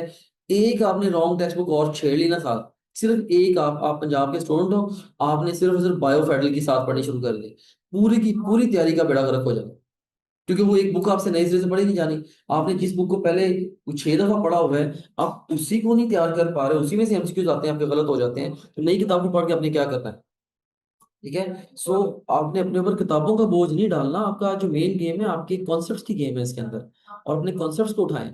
आपने टाइम एक्स्ट्रा जो एलोकेट करना है वो आप लेक्चर्स और टेक्स्ट बुक, और अगर टाइम फिर भी बचता है तो अपनी टेक्स्ट बुक को और ज्यादा टाइम दें और एमसीक्यूज की बेताशा प्रैक्टिस करें। ठीक है ना। ये बच्चे ने कहा जी कि 2024 में फिजिक्स में रेयर टॉपिक जो है ना दिया नहीं था, लेकिन एमसीक्यू जो है ना उसमें से आ गया था। बेटा रेयरली जो है ना, देखिए exceptions are always there, exceptions are always there. अगर कोई एक्सेप्शन आ भी गई है ना, हम एक्सेप्शंस को जेन में रख के हम तैयारी नहीं करते, हम जो main rules of the game है उनको जेन में रख के तैयारी करते हैं। और मेन बात यही है कि पीएमटीसी का सिलेबस है, एग्जामिनर को कमांड ये दी जाती है कि भाई इसमें से पेपर बना। और अगर ट्रूली आउट ऑफ सिलेबस हो या कुछ ऐसा हो, बड़ी दफा उसके ग्रेस मार्क्स भी मिल जाते हैं। सो देखिए ना, जिन चीजों के बारे में हम कुछ कर नहीं सकते उनके बारे में परेशान होने का फायदा कोई नहीं है, right. So straight away like ऐसी जो सोचिए ना अपने दिमाग में ना लाया कर, बस मैं आपको कह रहा हूँ ना, ट्रस्ट माय वर्ड्स, अपने सिलेबस को, पीएमडीसी के सिलेबस को अपनी टेक्स्ट बुक से तैयार करें और टॉप ग्रेड ऐप से साथ हेल्प लें, सिंपल। उसके बाद फिर अगर हम आगे बात करें तो इंग्लिश के हवाले से मैं बताने लगा हूँ, इंग्लिश के हवाले से कि जो वोकैब है और कॉम्प्रीहेंशन है, लाइक मैंने यहाँ पे तो लिख दिया ना कि इसकी तैयारी नीडेड नहीं है। बस इसके लिए आपने जो करना है ना वो सिर्फ इतना कर लें, सर ने जो लेक्चर दिया और टेस्ट और डिस्कशन बस वो कवर कर लें। बड़ा थोड़ा सा टाइम आपने देना है वो कैब, क्योंकि ना वो कैब कई चीजों की तैयारी ऐसी है जिसकी कोई लाइक जैसे कॉम्प्रीहेंशन है, जिस लेवल की कॉम्प्रीहेंशन आपको आती है एग्जाम में, तो वो मेजोरिटी ऑफ द स्टूडेंट्स जो एडमिशन वाला बच्चा है ना, वो ऑनेस्टली स्पीकिंग बगैर तैयारी के उसको अटेम्प्ट कर लेता है। और वो कैब ऐसी चीज है जो आपकी है वो है, कोई गिवन वर्ड्स होते हैं ना, मैं कहता है यार हाँ ये वर्ड्स प्रिपेयर कर लो, यहाँ से पेपर आना ही आना है, ऐसा भी नहीं है। फिर भी हमने, क्योंकि हमने थॉरली कवर करना है, हमने आपको कॉम्प्रीहेंशन की पूरी टेक्निक सिखा दी है लेक्चर्स में। इवन आपको वो कैब के क्वेश्चन को अटेम्प्ट करने के लिए पूरा एक सिस्टम बना के दे दिया है उसका, लाइक जो सिंपली अब ये कह लें कि तनवीर साहब के जो लेक्चर है ऐप के अंदर एक्सटेंसिव प्रेप सेशन में, और उसके बाद टेस्ट और डिस्कशन, बस सिर्फ आपने ये लेना है एंड दैट्स ऑल। इसके ऊपर आपने इवन 15 मिनट भी नहीं देने इस तैयारी, ठीक है। सो इसके लिए यही है। कई दफा ना ये बड़ा इंपॉर्टेंट होता है कि एग्जाम में क्या पढ़ना है ये इंपॉर्टेंट है, क्या नहीं पढ़ना उससे भी ज्यादा इंपॉर्टेंट हो जाता है, ठीक है। सो अब इन चीजों पे आपने फोकस ना करें, यहाँ से टाइम बचाएं, बाकी जगह पे इन्वेस्ट करें। हाँ, ग्रामर के पोर्शन के लिए टॉप ग्रेड के जो लेक्चर्स हैं और एफएन, बस बच्चे पूछते हैं सर किताब कौन सी पढ़ें, एमसीक्यूज की प्रैक्टिस कहाँ से करें। मेरा हमेशा एक ही जवाब होता है कि इंग्लिश के लिए बेटा, इंग्लिश के सब्जेक्ट के लिए टॉप ग्रेड ऐप का जो एक्सटेंसिव प्रेप सेशन है ना, वो आपका रीडिंग मटेरियल भी है, वहीं से आपके कॉन्सेप्ट भी बनने हैं, वहीं से आपकी सारी अंडरस्टैंडिंग डेवलप होनी है, वहीं से आपका 100% पेपर भी अटेम्प्ट हो जाना है। वो बहुत ही सोच समझ के बनाया गया है। तो बस टॉप ग्रेड इज बिल्कुल top grade, more than enough है फॉर योर प्रिपरेशन। इंग्लिश की खास तौर पर बात करो, इंग्लिश में टेक्स्ट बुक की भी कोर्स जरूरत ही नहीं है। So just top grade app से आपकी मुकम्मल तैयारी होनी हो जानी है। So have faith, 100% faith on this. उसके बाद फिर जो पास क्वेश्चंस हैं इनकी जो प्रैक्टिस है वो भी इंपॉर्टेंट है, और वो तनवीर साहब ने लेक्चर में कवर भी करवाई है, हमने वैसे भी उसके टेस्ट इंक्लूड किए, आपके ऐप के अंदर हमने इंक्लूड किए हुए हैं। पास क्वेश्चन के टेस्ट। इसके अलावा बड़ी दफा ना बच्चे रूल्स को याद करने लग जाते हैं, तो मैं ये बच्चों को हमेशा कहा करता हूँ कि एक गुड सेंस ऑफ ग्रामर या common sense of grammar develop करना, ये रूल्स को रटा मारने से ये वे मोर इम्पोर्टेंट है। रूल्स को रटे मारने से पेपर हल नहीं होता। जब तक आपकी एक अच्छी सेंस, अच्छी कॉमन सेंस नहीं ना डेवलप होती ग्रामर को लेके, तब तक जना वो मुश्किल हो जाता है एग्जाम में क्वेश्चन को आंसर करना। और इंग्लिश में बड़े सारे बच्चे समझते हैं सिर्फ 9 सवाल हैं। तो भाई एमडी कैट में अगर किसी सब्जेक्ट में से 9 सवाल भी है ना, जैसे इंग्लिश में हैं, तो कई दफा इंग्लिश में बच्चा अगर 4-5 सवाल गलत कर दे, लेकिन उसने राइट तैयारी नहीं की या बिल्कुल ही फोकस नहीं किया, यहाँ से सिर्फ 9 सवाल है, तो वहीं से वो मार्क आ जाता है। ठीक है, क्योंकि एक सवाल जो है ना, अगर आप एक सवाल गलत करते हैं ना, तो कई हजार बच्चे समझ लो आपको बीट कर गए। और एक सवाल अगर आपने सही कर लिया तो कई हजार बच्चों को आपने बीट कर दिया। तो ये इसका ये मतलब होता है every single MCQ is important. ठीक है, ऑलराइट। ये बच्चे ने क्वेश्चन की कहा जी कि क्वेश्चन का आंसर कर देता हूँ। हाँ, बच्चे ने कहा जी सर, सर ऐसा तरीका बताएं कि हम न्यू चैप्टर्स भी पढ़ें, प्रिपेयर करते जाएं, और साथ रिवीजन भी हो रही हो। बेटा इस चीज के ना, मैं एक ना जनरल सा रूल बच्चों को बताया करता हूँ। जनरल सा रूल है ये, लाइक मैं ये रूल हमेशा फॉलो करता हूँ। आज पूरे दिन में आपने जो भी पढ़ा है ना, पूरे दिन में जो भी पढ़ा है ना, से आज आपने 14 घंटे पढ़ा, और 14 घंटे में आपने जो भी तैयारी की, अल्टीमेटली आपने कोई ना कोई तो आपका रीडिंग मटेरियल होगा ना। जैसे फिजिक्स केमिस्ट्री बायो के लिए आपकी टेक्स्ट बुक है, इंग्लिश के लिए आपके नोट्स हैं, लॉजिकल रीजनिंग के लिए भी नोट्स हैं। जो भी आपने पढ़ा, आपने नेक्स्ट डे अगला काम स्टार्ट करने से पहले कोशिश करनी है कि 1-1.5 घंटे में दोबारा उसको रिवाइज कर लें। ये वर्ल्ड्स बेस्ट मेथड है फॉर रिवीजन। अगले दिन अगला पढ़ने स्टार्ट करने से पहले प्रीवियस डे को रिवाइज कर लें। बहुत सारी चीजें आपकी बड़ी रिफाइन हो जाती हैं उस एक जूम आउट रिवीजन के साथ, कि जल्दी से आपने बस पहले टाइम कैप कर लें कि यार बस मैंने ना 1 घंटे में सारा कुछ रिवाइज करना है। आपने पूरे दिन में जो पढ़ा है, आप इवन मतलब हर सब्जेक्ट को 15-20 मिनट भी दे देते हैं ना, उससे भी बड़ा फर्क पड़ जाता है। ठीक है, इसके अलावा बच्चे ने कहा जी कि पीएमडी सिलेबस में जो सब टॉपिक्स गिवन थे उससे रिलेटेड टॉपिक्स करने हैं। जी जी, डेफिनेटली वो करने हैं, सब टॉपिक्स गिवन है उससे रिलेटेड टॉपिक्स करने। पीएमडीसी में लिखा गया every single word is important. Alright, उसके बाद फिर एमसीक्यूज प्रैक्टिस अगेन, इसके अंदर भी की टू सक्सेस है। और ना ये जो इंग्लिश है ना, इंग्लिश के लिए आपने ना, लाइक बच्चे कई दफा क्या करते हैं, इंग्लिश उनको कई दफा पसंद ज्यादा आ जाती है, तो वो इसके ऊपर ना अनड्यू नंबर ऑफ आवर्स लगाना शुरू कर देते हैं। क्योंकि इंग्लिश की ठीक है इंपॉर्टेंस है एग्जाम के लिए, लेकिन साइंस से ज्यादा नहीं है। इंग्लिश को करना आपको लाजमी पड़ेगा, और अच्छे तरीके से करना पड़ेगा। क्योंकि इंग्लिश में अगर आपके नंबर ना आए फिर भी एडमिशन तो आपका नहीं होना। इवन लॉजिकल रीजनिंग में भी नंबर ना आए आपका एडमिशन फिर भी नहीं होना। ठीक है, तो आपको मार्क्स तो हर सब्जेक्ट में चाहिए, जहाँ जहाँ से थोड़े से एमसीक्यूज भी आना। लेकिन मैं इंग्लिश और लॉजिकल रीजनिंग को मैं ये कहूंगा, इनके लिए आप ना अपने नंबर ऑफ आवर्स को कैप कर दें। आप इस तरह सोचेंगे कि पूरी तैयारी के दौरान अगर आप आज से कैलकुलेट करें ना, 14 घंटे डेली, और आप कोई छुट्टी नहीं करते, 14,000/60। ठीक है, मैं अभी आपको करके दिखा देता हूँ। 14 को आप 60 से मल्टीप्लाई कर लें इसे। ठीक है, 14 × 60, ये 840 घंटे हैं आपके पास total.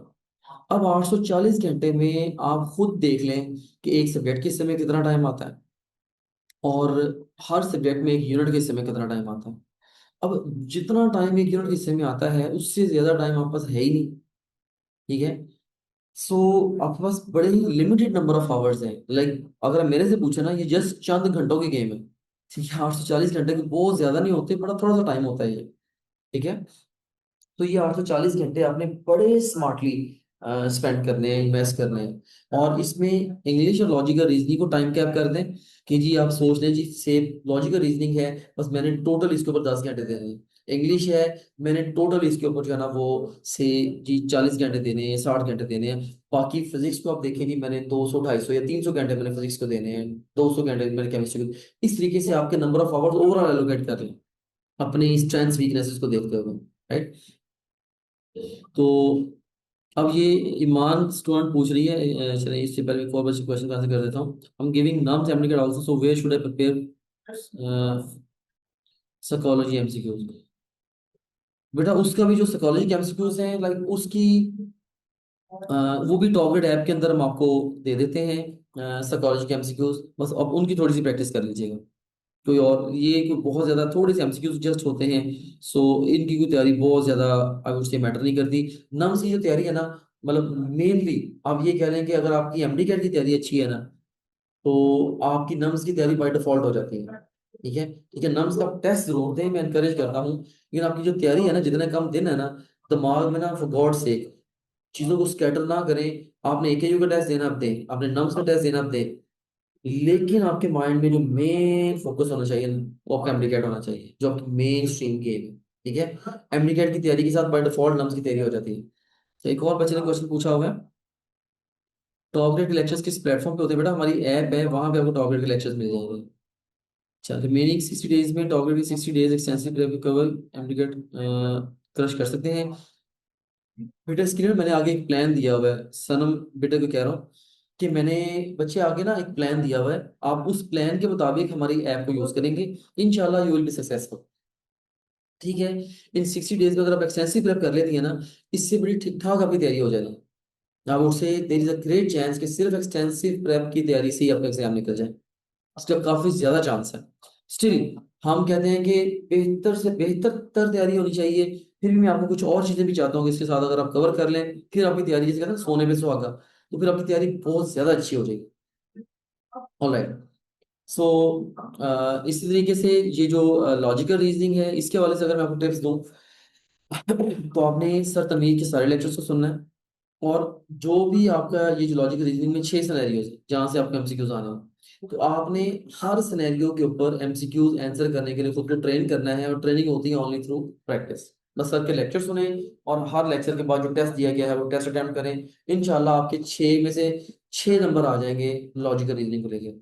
So main takeaway, physics, chemistry, bio, text book, PMDC syllabus, top grade app, that's all. इसके अलावा कुछ भी नहीं चाहिए आपको। अगर कोई एक चीज चाहिए ना, वो है हमारी व्हाट्सएप सपोर्ट, अगर कोई डाउट आपका आता है तो वहां पे जाके डिस्कस कर लें बस। और इंग्लिश और लॉजिकल रीजनिंग सिर्फ सिर्फ टॉप ग्रेड ऐप के लेक्चर्स और नोट्स और टेस्ट और उनकी discussions, only top grade app, सिर्फ टॉप ग्रेड ऐप से इन दोनों मजमूनों की तैयारी करनी है। बिलीव करें, आपके इंग्लिश में से 9/9 आपके एमसीक्यूज ठीक हो जाएंगे, और लॉजिकल रीजनिंग में से 6/6 ठीक हो जाएंगे। ठीक है। सानिया हाकिम कह रही है जी मुझे कुछ क्वेश्चंस पूछते हैं, प्लीज आंसर। जी श्योर बेटा, आप पूछ लें, आई विल आंसर डेफिनेटली। तो ये एक और जबरदस्त टिप मैं आपको दे रहा हूँ, वो ये कि आपने अपने टॉपिक्स को स्मार्टली प्रायोरिटाइज करना है। बड़ी सादा सी बात मैंने लिखी है, लेकिन इसका मीनिंग बड़ा डीप है। देखा, मैंने लिखा प्रायोरिटाइज टॉपिक्स स्मार्टली।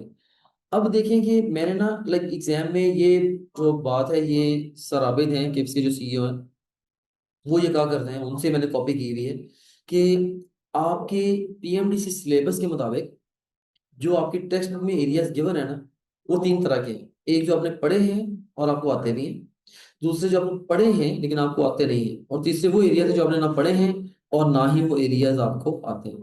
ठीक है, सो ये 3 तरह के एरियाज आपको आपके टेक्स्ट बुक में मिलते हैं पीएमडीसी के सिलेबस के अकॉर्डिंग। आपने पढ़े हैं और आपको आते हैं, पढ़े हैं और आते नहीं है, ना आपने पढ़े और ना आपको आते हैं।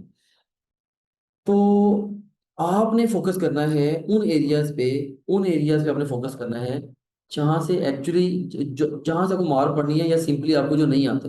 बच्चे ये भी गलती करते हैं कि जो आता है बार बार उसी को पढ़ी जाते होते हैं। सो ये भी एक वाइज अप्रोच नहीं है, राइट। ओके, सो उसके बाद फिर अब देखें, चलें इससे पहले मैं आगे बढ़ूँ, सनम के क्वेश्चन को आंसर कर देता हूँ। व्हाट्सएप ग्रुप में बायोलॉजी सेक्टर नहीं है सर, एक सॉल्व करें। चलिए ठीक है बेटा, इसको मैं देख लेता हूँ, जो रिस्पेक्टिव टीचर हैं उनके साथ हम कम्युनिकेट कर लेते हैं इस हवाले से। ओके, अच्छा, सो सिंपली देखिए हमारा रूल पता क्या है। रूल हमारा तैयारी का ये है कि हमने प्लान करना, ये देखिए मैंने ना एक ट्रायंगल बनाई हुई है आपके सामने, कि हमारी तैयारी का रूल ये है, हमने प्लान करना है, राइट। प्लान करके हमने प्रिपेयर करना है, और अपनी तैयारी को एनालाइज करना है, उसके अकॉर्डिंगली फिर प्लान करना है। सो आपने ना अपनी तैयारी को, एमडी कैट की तैयारी को कई साइकिल्स में लेके जाना है। पहले साइकिल में आप प्लानिंग करें, उसके मुताबिक तैयारी करें, फिर तजिया करें मेरी तैयारी में क्या वीकनेसेस हैं, क्या अच्छा है क्या बुरा है, फिर दोबारा प्लान करें, और फिर दोबारा प्रिपेयर, और फिर एनालाइज, और फिर प्लान। इस तरह इस लूप में आप 5-6 दफा जाएंगे, तो आपकी तैयारी बहुत ज्यादा रिफाइन हो जाएगी। ठीक है, अब देखिए मैं आपको इस बात को ना एक जो मैंने जो पहले जो बात की है ये वाली, कि अपने टॉपिक्स को प्रायोरिटाइज करें, मैं उसको ना एक बड़े डिफरेंट तरीके से आपको समझाने वाला हूँ।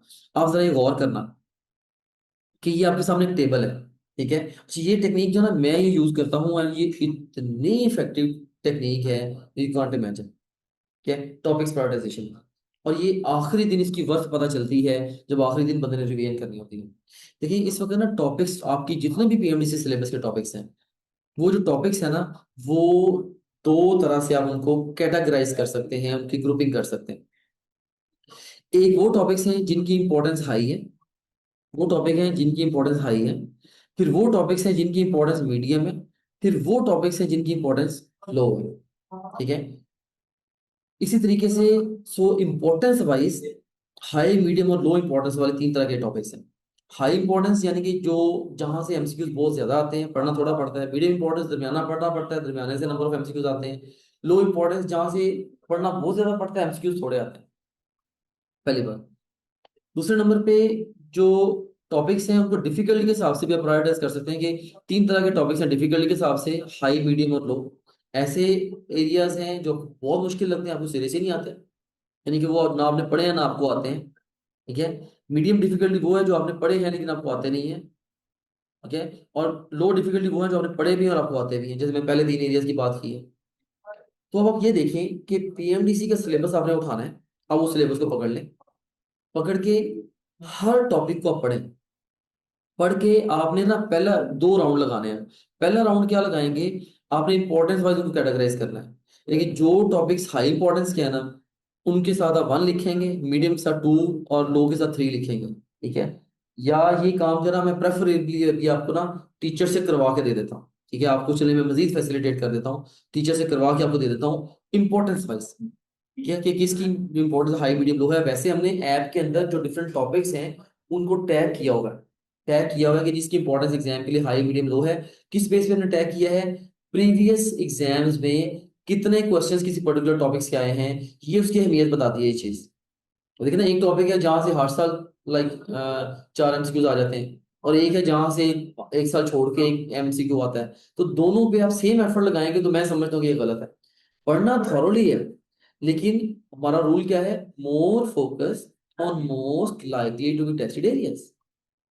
ओके, एक तो ये बात होगी। दूसरे नंबर पे आप ये देखें कि सो एक तो आपने इंपॉर्टेंस के अकॉर्डिंगली उनको 1 2 3 लिख देना है। 1 2 3 हर टॉपिक के साथ लिखते हैं, यानी कि जो भी टॉपिक है पीएमडीसी सिलेबस के, उससे 1 2 3 लिखा होना चाहिए। अब जब आप रिवाइज करेंगे ना, आपको पता है जिसके साथ थ्री लिखा हुआ है ना, मतलब कि वो जो थ्री वाला है वो उसकी इंपॉर्टेंस लो है। फिर इसी तरीके से डिफिकल्टी के हिसाब से जिनकी डिफिकल्टी हाई है आप उनके साथ ए लिखें, मीडियम बी और लो डिफिकल्टी सी लिखें। अब देखिए आपके पास हर टॉपिक की जो है ना उसकी एक नंबरिंग डिफाइन होगी, कि एक टॉपिक आपका जो है ना जैसे 1A है, यानी 1A टॉपिक वो होंगे जिनकी इंपॉर्टेंस भी हाई है और उनकी डिफिकल्टी भी हाई है, आपको मुश्किल भी बहुत लगते हैं, अहम भी बहुत है। इसका मतलब ये होगा कि सबसे अगर कोई जरूरी एरिया तैयार करने वाला है ना वो वाला, तो नंबर 1 पे हम इसको तैयार करेंगे। इसी तरीके से देखिए कि 1B 1C, सबसे पहले 1A को तैयार करेंगे, फिर 1B 1C, फिर 2A 2B 2C, फिर 3A 3B 3C। तो इस तरह से देखिए 9 हिस्सों में आपके टॉपिक्स, सो 9 तरह से के आपके टॉपिक्स बनेंगे। जब आप टॉपिक्स को प्रायोरिटाइज करेंगे ना इंपॉर्टेंस वाइज और डिफिकल्टी वाइज, तो आपके 9 तरह की डिवीजन बन जाएंगी, टॉपिक्स 9 किस्म के टॉपिक्स आपके पास आ जाए। तो ये जो मैंने टेबल दिया हुआ है, चाहे तो आप इसका स्क्रीनशॉट भी ले सकते हैं या तस्वीर खींच लें। तो आपने देखिए हाई इंपॉर्टेंस और हाईएस्ट डिफिकल्टी को सबसे पहले करना है, और लो इंपॉर्टेंस और जिनकी डिफिकल्टी लोएस्ट है उनको सबसे आखिर पे करना है। सो आपने यानी कि इस सीक्वेंस में जाना है, तो आपको जो है ना मैक्सिमम हेल्प मिलेगी। और ये बच्चे कुछ क्वेश्चंस पूछ रहे हैं बेटा, ये मैं बात फिनिश करके फिर मैं क्वेश्चंस को भी आंसर कर देता हूँ। ओके, सो उसके बाद फिर सो मेरे ख्याल में ये, अच्छा ये जो बात है अभी मुझे ये बताएं कि ये जो मैंने आपको समझाई है, ये जो बात समझाई है कि टॉपिक्स को प्रायोरिटाइज कैसे करना है, ये बड़ी मेन बात है ये वाली, ठीक है। और ये पूरी जिंदगी आपको काम आने वाली है इंशाल्लाह। आगे आपका एमबीबीएस में दाखिला होगा ना, वहां पे भी जाके कहानी सेम है। दुनिया के हर एग्जाम के लिए कहानी सेम होती है, ठीक है। कुछ टॉपिक्स ऑफकोर्स एरियाज आपको उनकी डिफिकल्टी वाइज आपको हाई, मीडियम, लो लगते हैं, इंपॉर्टेंस वाइज वो हाई, मीडियम, लो होते हैं। तो हम गलती क्या करते हैं, हम इनको प्रायोरिटाइज नहीं करते। हम इनको लाइक हम इनके इनको लेके प्लानिंग ही नहीं करते। सो आप मुझे ये बताइए जो मेरा मेथड है टॉपिक्स को प्रायोरिटाइज करने का, ये आपको कैसा लगा। अच्छा, ये सनम कह रही है अंडरस्टैंड नहीं कर पाए। अच्छा, बाकी स्टूडेंट्स मुझे बताएं क्या आप अंडरस्टैंड कर पाए, प्लीज। मुझे मैसेज में लिख के दें, तो मैं इस चैट में टाइप कर दें क्या आपको समझ आई है मैंने जो आपको बात समझाई है। ओके, एक ने कहा ये थोड़ा सा समझ आया है, एक ने कहा कि बिल्कुल समझ नहीं आई। ओके, अब बाकी बच्चे भी कमेंट करें ताकि इसके अकॉर्डिंगली मैं आपको दोबारा इस बात को समझा देता हूँ। अच्छा, एक बच्चे ने कहा बड़ा इजीली, एक ने कहा लेटर, दोबारा बता दें, रिवाइज कर दें। ठीक है, मैं समझ गया हूँ। मैं आपको ना देखें रिवाइज करने लगा हूँ। अब ये जरा गौर करना, मैं एक सारी रेज करता हूँ। आपकी टीएमडीसी के सिलेबस में जो आपके टॉपिक्स हैं, या आपकी टेक्स्ट बुक के अंदर जो टीएमडीसी के सिलेबस के अकॉर्डिंगली टॉपिक्स हैं, वो टॉपिक्स जो है ना, दो तरह से आप उन टॉपिक्स को कैटेगराइज करते हैं। एक उनकी अहमियत के लिहाज से, और दूसरा उनकी डिफिकल्टी के लिहाज से। अहमियत के लिहाज से टॉपिक्स हाई, मीडियम और लो हो सकते हैं। जहां से यानी ज्यादा पेपर आता है वो इंपॉर्टेंस जो उनकी हाई है, कम पेपर आता है मीडियम, और कम पेपर आता है तो लो। फिर डिफिकल्टी के लिहाज से टॉपिक्स है ना, वो अगेन हाई, मीडियम हो सकते हैं और लो हो सकते हैं। यानी कि जो टॉपिक्स आपको बिल्कुल ही नहीं आते हैं वो हाई डिफिकल्टी है, जो थोड़े बहुत आते हैं वो मीडियम डिफिकल्टी, जो बड़े अच्छे से आते हैं वो लो डिफिकल्टी आपकी होगी। तो सो टॉपिक्स को हम दो ग्रुपों में डिवाइड कर लेते हैं।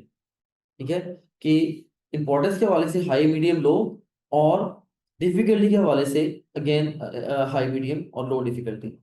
अब आप मुझे ये बताएं, यहां तक बात समझ में आ गई है कि हमारे पास जो टॉपिक्स हैं इंपॉर्टेंस और डिफिकल्टी के लिहाज से तीन तीन तरह के हैं। ठीक है, तो हाई, मीडियम और लो। तो ये यहां तक बात समझ में आ गई है। चलिए, जबरदस्त, यहां तक बात समझ में आ गई है। अब मैं आपको ये बात समझा रहा हूँ बेटा, कि हमने ज्यादा अहम और ज्यादा मुश्किल टॉपिक पहले करने हैं। ठीक है, तो ये जो मैंने नंबर लिखा है ना, नंबर 1 लिखा है, यानी कि अगर आप इस खाने में आए, यानी कि ऐसे, अब आप जब आपका पीएमडीसी सिलेबस है, आपने हर टॉपिक के साथ लिख दें। अगर आप पीएमडीसी सिलेबस पढ़े, आपने पढ़ा जी, पहला यूनिट पढ़ा, उसके अंदर आपने डिफरेंट टॉपिक्स पढ़े, हर टॉपिक के साथ आप यूनिट के साथ भी लिख सकते हैं। यूनिट्स की भी इंपॉर्टेंस हाई, मीडियम, लो हो सकती है। अब वहां पे लिख दें जी, इसकी जिसकी इंपॉर्टेंस हाई है वहां पे 1 लिख देंगे, मीडियम है वहां पे 2 लिख देंगे, और जिनकी इंपॉर्टेंस लो है वहां पे 3 लिख देंगे। सिमिलरली आप देखिए यार, आपको वो टॉपिक आता है कि नहीं आता। अगर बहुत अच्छा आता है, आप वहां पे जाना 3, वहां पे सी लिख दें। अगर आपको वो टॉपिक थोड़ा बहुत आता है, बी लिख दें। अगर आपको वो टॉपिक जो है ना वो बिल्कुल ही नहीं आता, वहां पे ए लिख दें। सो इससे होगा क्या, जब अगर आप जो है ना, लाइक जब भी आप किसी भी टॉपिक को पढ़ने लगेंगे, से टेक्स्ट बुक पे आपने लिखा हुआ है, मे बी आपने माइटोकॉन्ड्रिया, न्यूक्लियस के बारे में लिखा है, आपने लिखा है ये न्यूक्लियस है ना, वो मेरे लिए 1B है, कि मैंने, मुझे इंपॉर्टेंस उसकी ज्यादा है, लेकिन जो है ना वो उसकी डिफिकल्टी मीडियम है, 1B है।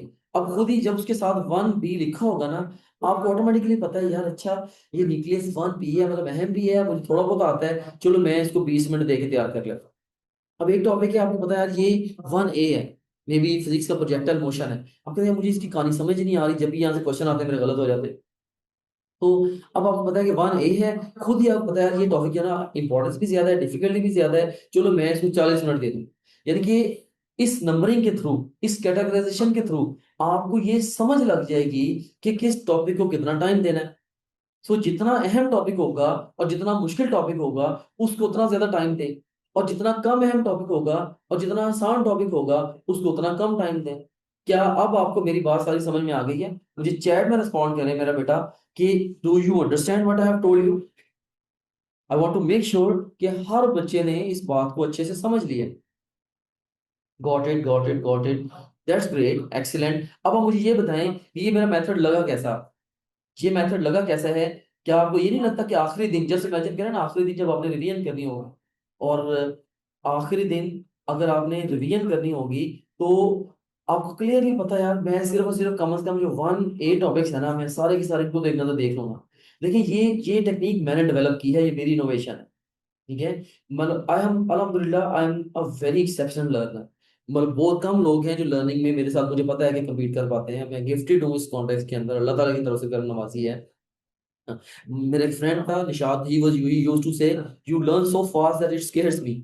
वो एकदम से कहता है तुम चीज को पूरी कहानी समझ जाते हो। तो ये जो ना, मैंने बुक रीडिंग सीखी है, मैंने प्रायोरिटाइज करना सीखा है, मैंने प्लान करना सीखा है, मैंने बहुत ज्यादा काम किया है अपने आप के ऊपर। और जो मैंने सीखा है वो लिमिटेड विजिबिलिटी और विजन के साथ में वो चीजें आपको सिंसेरिटी के साथ ट्रांसमिट कर रहा हूँ। ये जो हर टिप मैं दे रहा हूँ ना बेटा, इसके पीछे मेरा 1.5 डेकेड का एक्सपीरियंस है। ठीक है, तो जाहिर ये सादा सी बातें हैं, छोटी सी बातें हैं, लेकिन इनका जो इम्पैक्ट है आपकी लाइफ के ऊपर वो बहुत बड़ा है। लेकिन इनमें से हर हर बात जो है मुझे पता है कि ये गोल्डन वर्ड्स के साथ लिखने वाली है। ठीक है। सो मुझे ये खुशी है इस बात की कि बहुत सारे बच्चे कह रहे हैं कि जी उनको अब समझ आ गई है। सो मैंने शायद कुछ बच्चों के क्वेश्चंस को मिस कर दिया है। बेटा आप क्वेश्चन अपना दोबारा आगे चैट में टाइप कर देना कि चैट में हम काफी आगे आ गए हैं। ये सनम ने लिखा है सर, मतलब सारे टॉपिक्स को 9 टॉपिक्स में डिवाइड कर लें और उनकी बेसिक इंपॉर्टेंट और difficult. Yes exactly that's what I am trying to say, कि आपके 9 तरह के टॉपिक्स बनेंगे और उसमें आपने इसी सीक्वेंस में जाना है। सबसे पहले हाई 1A, फिर 1B, फिर 1C, 2A, 2B, 2C, 3A, 3B, 3C, यानी कि ये आपका पढ़ने का सीक्वेंस होगा। अगर आपने आखिरी दिन रिवीजन करनी है ना, आपको पता है कि सबसे पहले मैंने 1A 1B 1C करते हैं, फिर 2A 2B 2C करते हैं, इस तरीके से। राइट, और प्रेफरेबली 1A 1B 1C ये आप टेक्स्ट बुक के ऊपर भी लिख लें। ठीक है। ठीक, मतलब सारे सिलेबस ठीक है, ये हो गया। पीएमडीसी के सिलेबस कहाँ से करना है प्लीज गाइड करें। टेक्स्ट बुक से और टॉप ग्रेड ऐप से। उमामा को बता रहा हूँ बेटा, टेक्स्ट बुक से और टॉप ग्रेड ऐप से, that's all. Now question sir, 2026 का सिलेबस 27 में एप्लीकेबल है। बेटा अभी 2027 के बारे में कुछ कहा नहीं जा सकता, लेकिन to best of my guess मेरा ख्याल है कि नेक्स्ट ईयर में सिलेबस ये चेंज कर सकते हैं। क्योंकि अभी टेक्स्ट बुक्स पंजाब की भी चेंज हो गई हैं, फेडरल की तो पहले चेंज हो चुकी थी। जो जो सिलेबस इस वक्त एमडी का जो सिलेबस है ना, वैसे ये वाला सिलेबस बेयर मिनिमम है। ये तो रहने रहना है, शायद कुछ और साथ ऐड हो जाए। ठीक है, ये जो टॉपिक्स है सारे, ये नए सिलेबस में भी सारे टॉपिक्स हैं, पुराने में भी ये सारे टॉपिक्स हैं। तो यस, ये वाला तो रहेगा ही रहेगा। मे भी कुछ इसमें और थोड़ा बहुत प्लस माइनस कुछ कर दें, लेकिन चेंज का चांस हो सकता है। मैं 100% गारंटी से नहीं कह सकता अगले साल सिलेबस सेम ही होना है। ठीक है। ओके। सो अच्छा बेटा, अब मुझे अब ये बताएं कि बोर तो नहीं होगी अभी तक का जो वेबिनार है, आपको समझ आई है, सारी गेम समझ में आई है, मैंने आपको क्या समझाने की कोशिश की है और क्या बताने की कोशिश की है। थोड़ा सा मेरे साथ इंटरेक्ट करें, थोड़ा सा हम जरा अपना मोड चेंज कर दें, फिर मैं दोबारा आपको कुछ बहुत ही वैल्यूबल बताने वाला हूँ। तो जो मैंने आपको जो बताई है, मिस्टेक्स बताई हैं, बच्चे गलती हैं, गलती करते हैं, और जो मैंने आपको टिप्स दी हैं अभी तक, आप उनके साथ कन्विंस हैं, मेरी किसी बात के साथ कंट्राडिक्ट तो नहीं करते कि सर ये आपने सही नहीं गाइड किया हमें। स्टूडेंट ने क्वेश्चन पूछा है, साथ के लिए क्वेश्चंस भी ले लेता हूँ मैं। सर मेरे फर्स्ट ईयर में 500% में से 441 नंबर, मेरे लिए एमडी कैट बेस्ट है या नहीं? जी बेटा, बिल्कुल आपके लिए एमडी कैट बेस्ट है। आप एमडी कैट में अपियर हो, और अच्छा आप हैं किस प्रोविंस से ये भी मुझे बताएं। ठीक है। तो एमडी कैट आप अटेम्प्ट करें, और गॉड फॉरबिड, अब वो तो आप कोशिश करेंगे लाइक आपका स्कोर ठीक है, गुड इनफ है, आप compete कर सकती हैं, तो आप कोशिश करें कि आप एमडी कैट में 175 प्लस आपके मार्क्स हैं, चल आपका एडमिशन हो सकता है। गॉड फॉरबिड अगर नहीं भी होता, स्टिल फ्रेशर्स में हमेशा एडवाइस करता हूँ, अगर आपका ड्रीम है ना डॉक्टर बनना, तो थोड़ा बहुत अगर रह भी जाए, सिस्टम एक साल में नहीं भी सक्सेसफुल हो सके तो अगले साल एफएससी और एंट्रेंस दोनों रिपीट कर लिया करो। कम से कम एक साल में रिपीट का जरूर कहता हूँ, 2 साल में कभी नहीं कहता। एक साल कम से कम रिपीट कर लिया करें अगर एडमिशन ना हो। क्यों? मेडिकल कॉलेजेस में 60 से 70% बच्चे होते हैं रिपीटर। मैं खुद एक रिपीटर हूँ। ठीक है। सो मैं अगर रिपीट ना करता तो मैं कभी भी डॉक्टर ना बनता, जो मैंने अचीव किया मैं ना करता। सो एक चीज है जो मुझे पता है, I have gone through this. बच्चे कहते हैं साल जाया हो जाएगा, मैं ये कहता हूँ साल बचा के आपने करना क्या है। ठीक है। You can get it let, but you should get it right. ठीक है, थोड़ा एक साल बाद से, लेकिन आपके एमबीबीएस में दाखिला हो जाए, ये ज्यादातर ये बेहतर है कि आप अपना ड्रीम ही छोड़ दें। बच्चा कह रहा है जी कि ये जी नोटिफिकेशन के बारे में बताएं। ये नोटिफिकेशन बेटा मुझे विजिबल नहीं हो रहा। देखता हूँ, ये ओपन हो गया जी।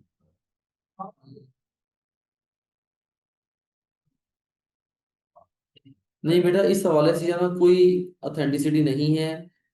टिल डेट ये न्यूज़ कंफर्म नहीं है। It seems to be a fake news. फिर भी अगर कुछ भी ऐसा होगा, हम आपको व्हाट्सएप ग्रुप में इन्फॉर्म डेफिनेटली कर देंगे, बल्कि मैं आपको मे बी लाइव वीडियो के अंदर भी आगे चीजें समझा दूँ। अब से लेकर अब से ऑनवर्ड्स में आपसे वक्त वक्त लाइव आता रहूंगा। बीएसए के लिए कौन सी यूनिवर्सिटी अच्छी है? मेरे रिजर्वेशन के भी से सर से बात कर रही है।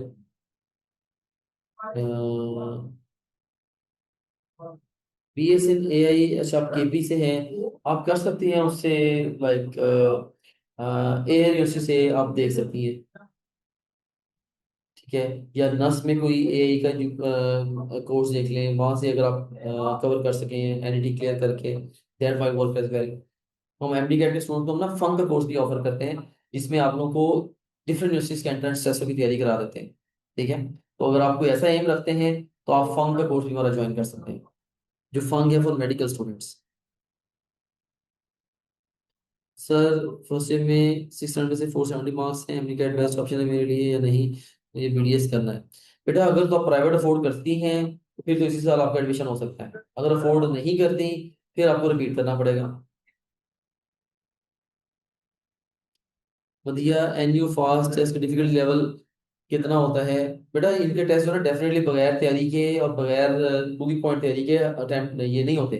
कोर्स अगर आप राइट तैयारी कर लें आपको आसान लगेगा, अगर ऐसे ही आप जाके टेस्ट अटेम्प्ट करेंगे आपको बहुत ज्यादा मुश्किल लगेगा।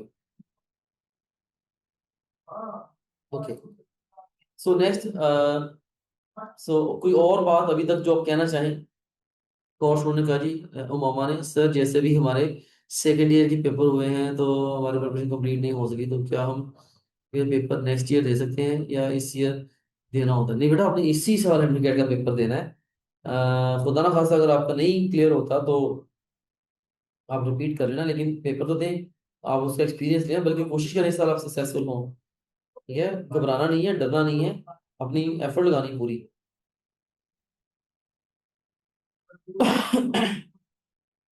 वहां से 505 please guide, guide about what, ये नहीं मुझे बताया आपने। सर अगेन नाइट टाइम में आसानी होगी हमारे लिए, डे में हम प्रिपेयर करते हैं। अच्छा ये आप कह रहे हैं जी नाइट टाइम में जो है ना लाइव आ जाया करो, अच्छा मुझे कितने बच्चे हैं जो कहेंगे, जो ये कहते हैं कि सर आप नाइट टाइम पे लाइव लेसन ले लिया करें, लाइक आफ्टर 8 PM और समथिंग लाइक दैट?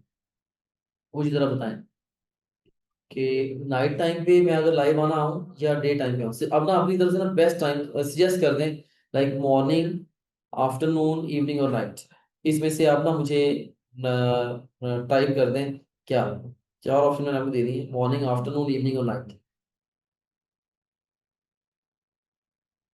ज्यादा बच्चे नाइट का कह रहे हैं, या अंडरस्टैंड कि ये भी अच्छा है कि चलो डे में आप अपना रूटीन से अपनी प्रिपरेशन कैरी कर लें और नाइट टाइम पे बैठ के तसल्ली से जरा गपशप लगा लिया करें, ये जरा ज्यादा बेहतर हो जाएगा। ठीक है, मैं आपकी बात फॉलो कर गया हूँ, नाइट का जनरल स्टूडेंट प्रेफर कर रहे हैं। ओके, मैं आपकी जो लाइव इंटरेक्शंस हैं not only with me but also with other teachers as well, वो मैं नाइट के ही प्लान करूंगा। ठीक है, ताकि आप लोगों को लाइक डे पूरा आप अच्छे से यूटिलाइज करें, रात को भी चलो सोने से पहले जरा गपशप हो गई तो ये चीजें आपस में डिस्कस कर ली तो ज्यादा बेहतर हो जाएगा।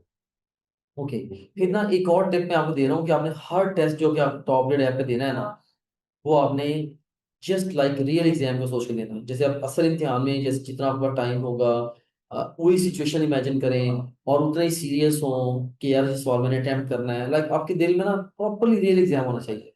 तो डेली बेस पे जब रियल एग्जाम को सोच के हर टेस्ट देंगे ना, इससे बहुत सारी खूबियां आपके अंदर ऐसी पैदा होंगी जो आपको अंदर अदरवाइज नहीं है। राइट, तो उसके बाद फिर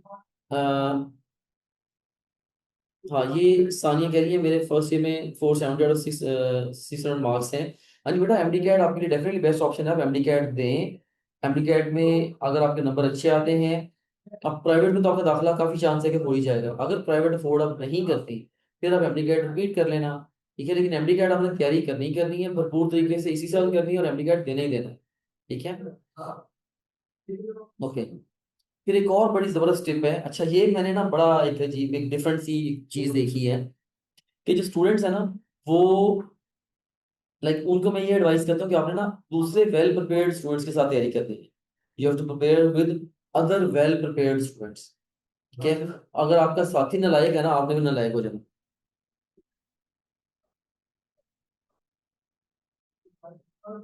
ये उमामा ने कहा कि अभी हम प्रिपरेशन कर रहे हैं, अगर पेपर लर्न करें क्लियर ना हुआ तो फिर हम क्या करेंगे? बेटा फिर आप रिपीट कर लेना, एक साल तो रिपीट करना बनता है।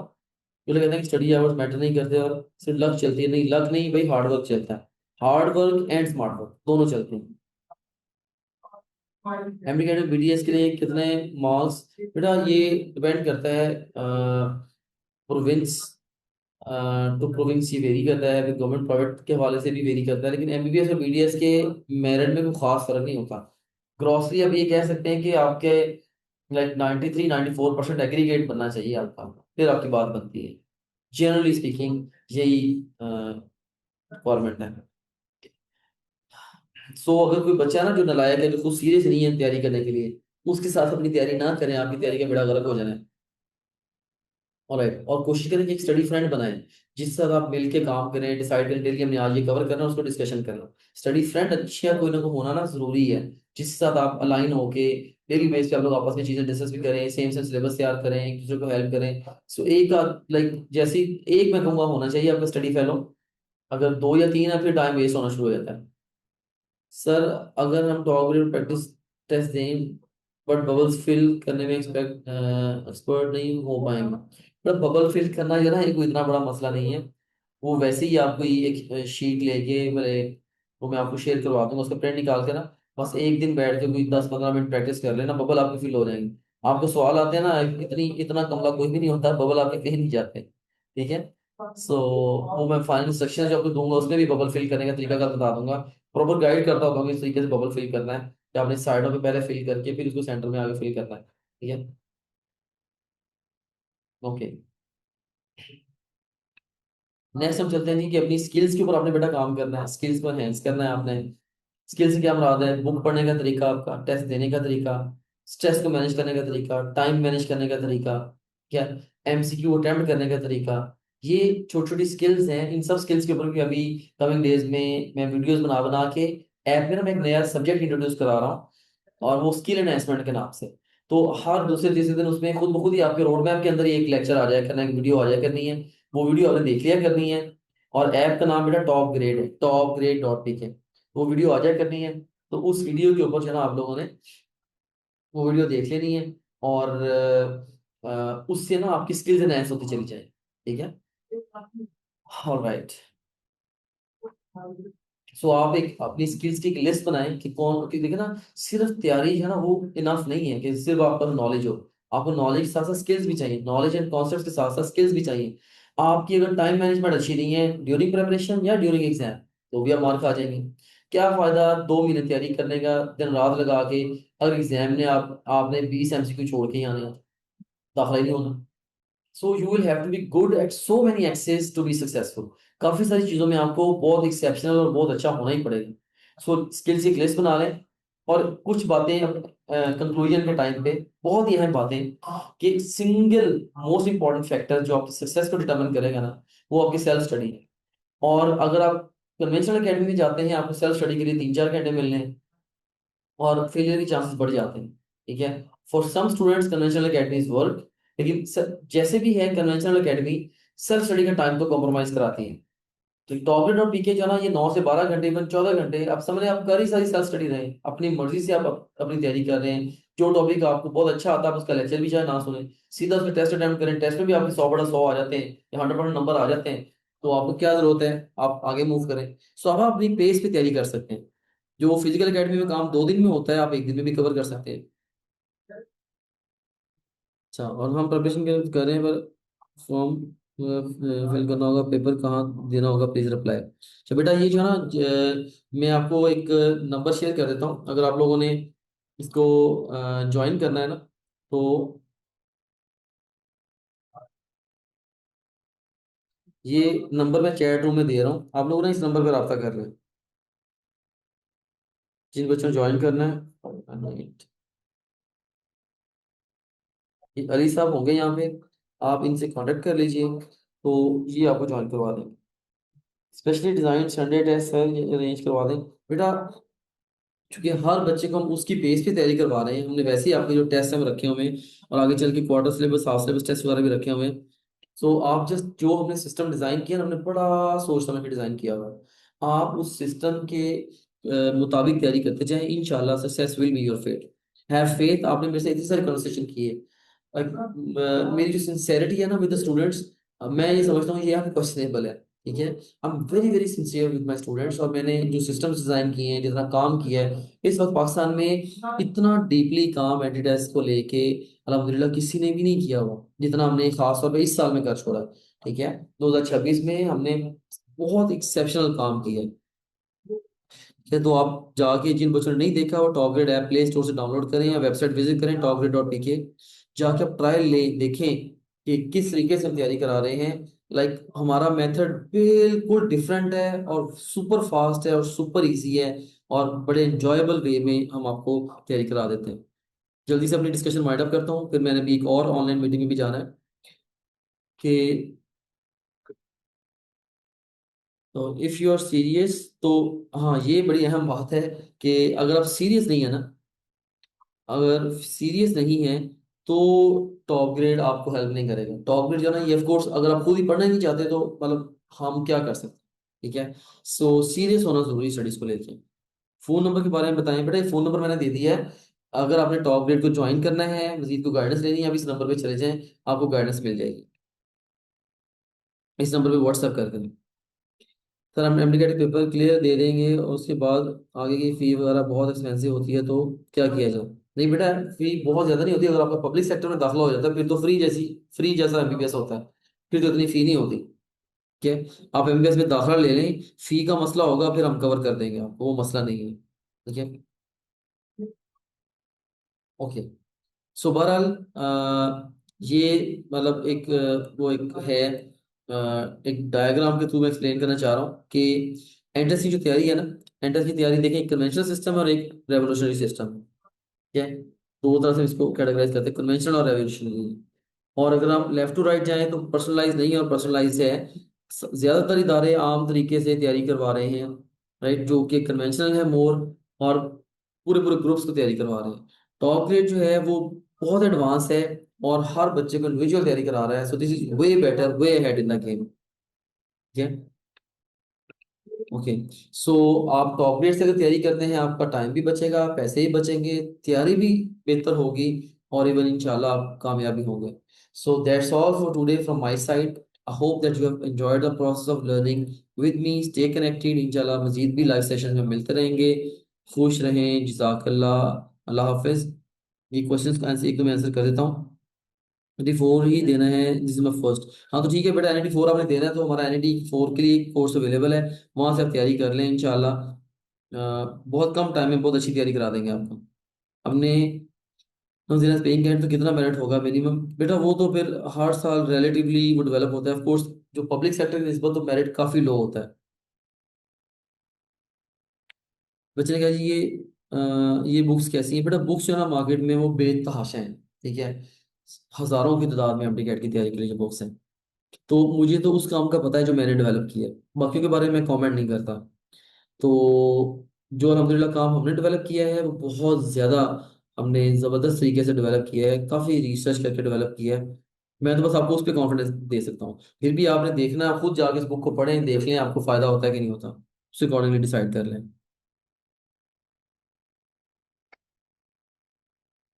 ओके सर, MCS में थ्रू PC में मुझे इस बात की समझ नहीं आई।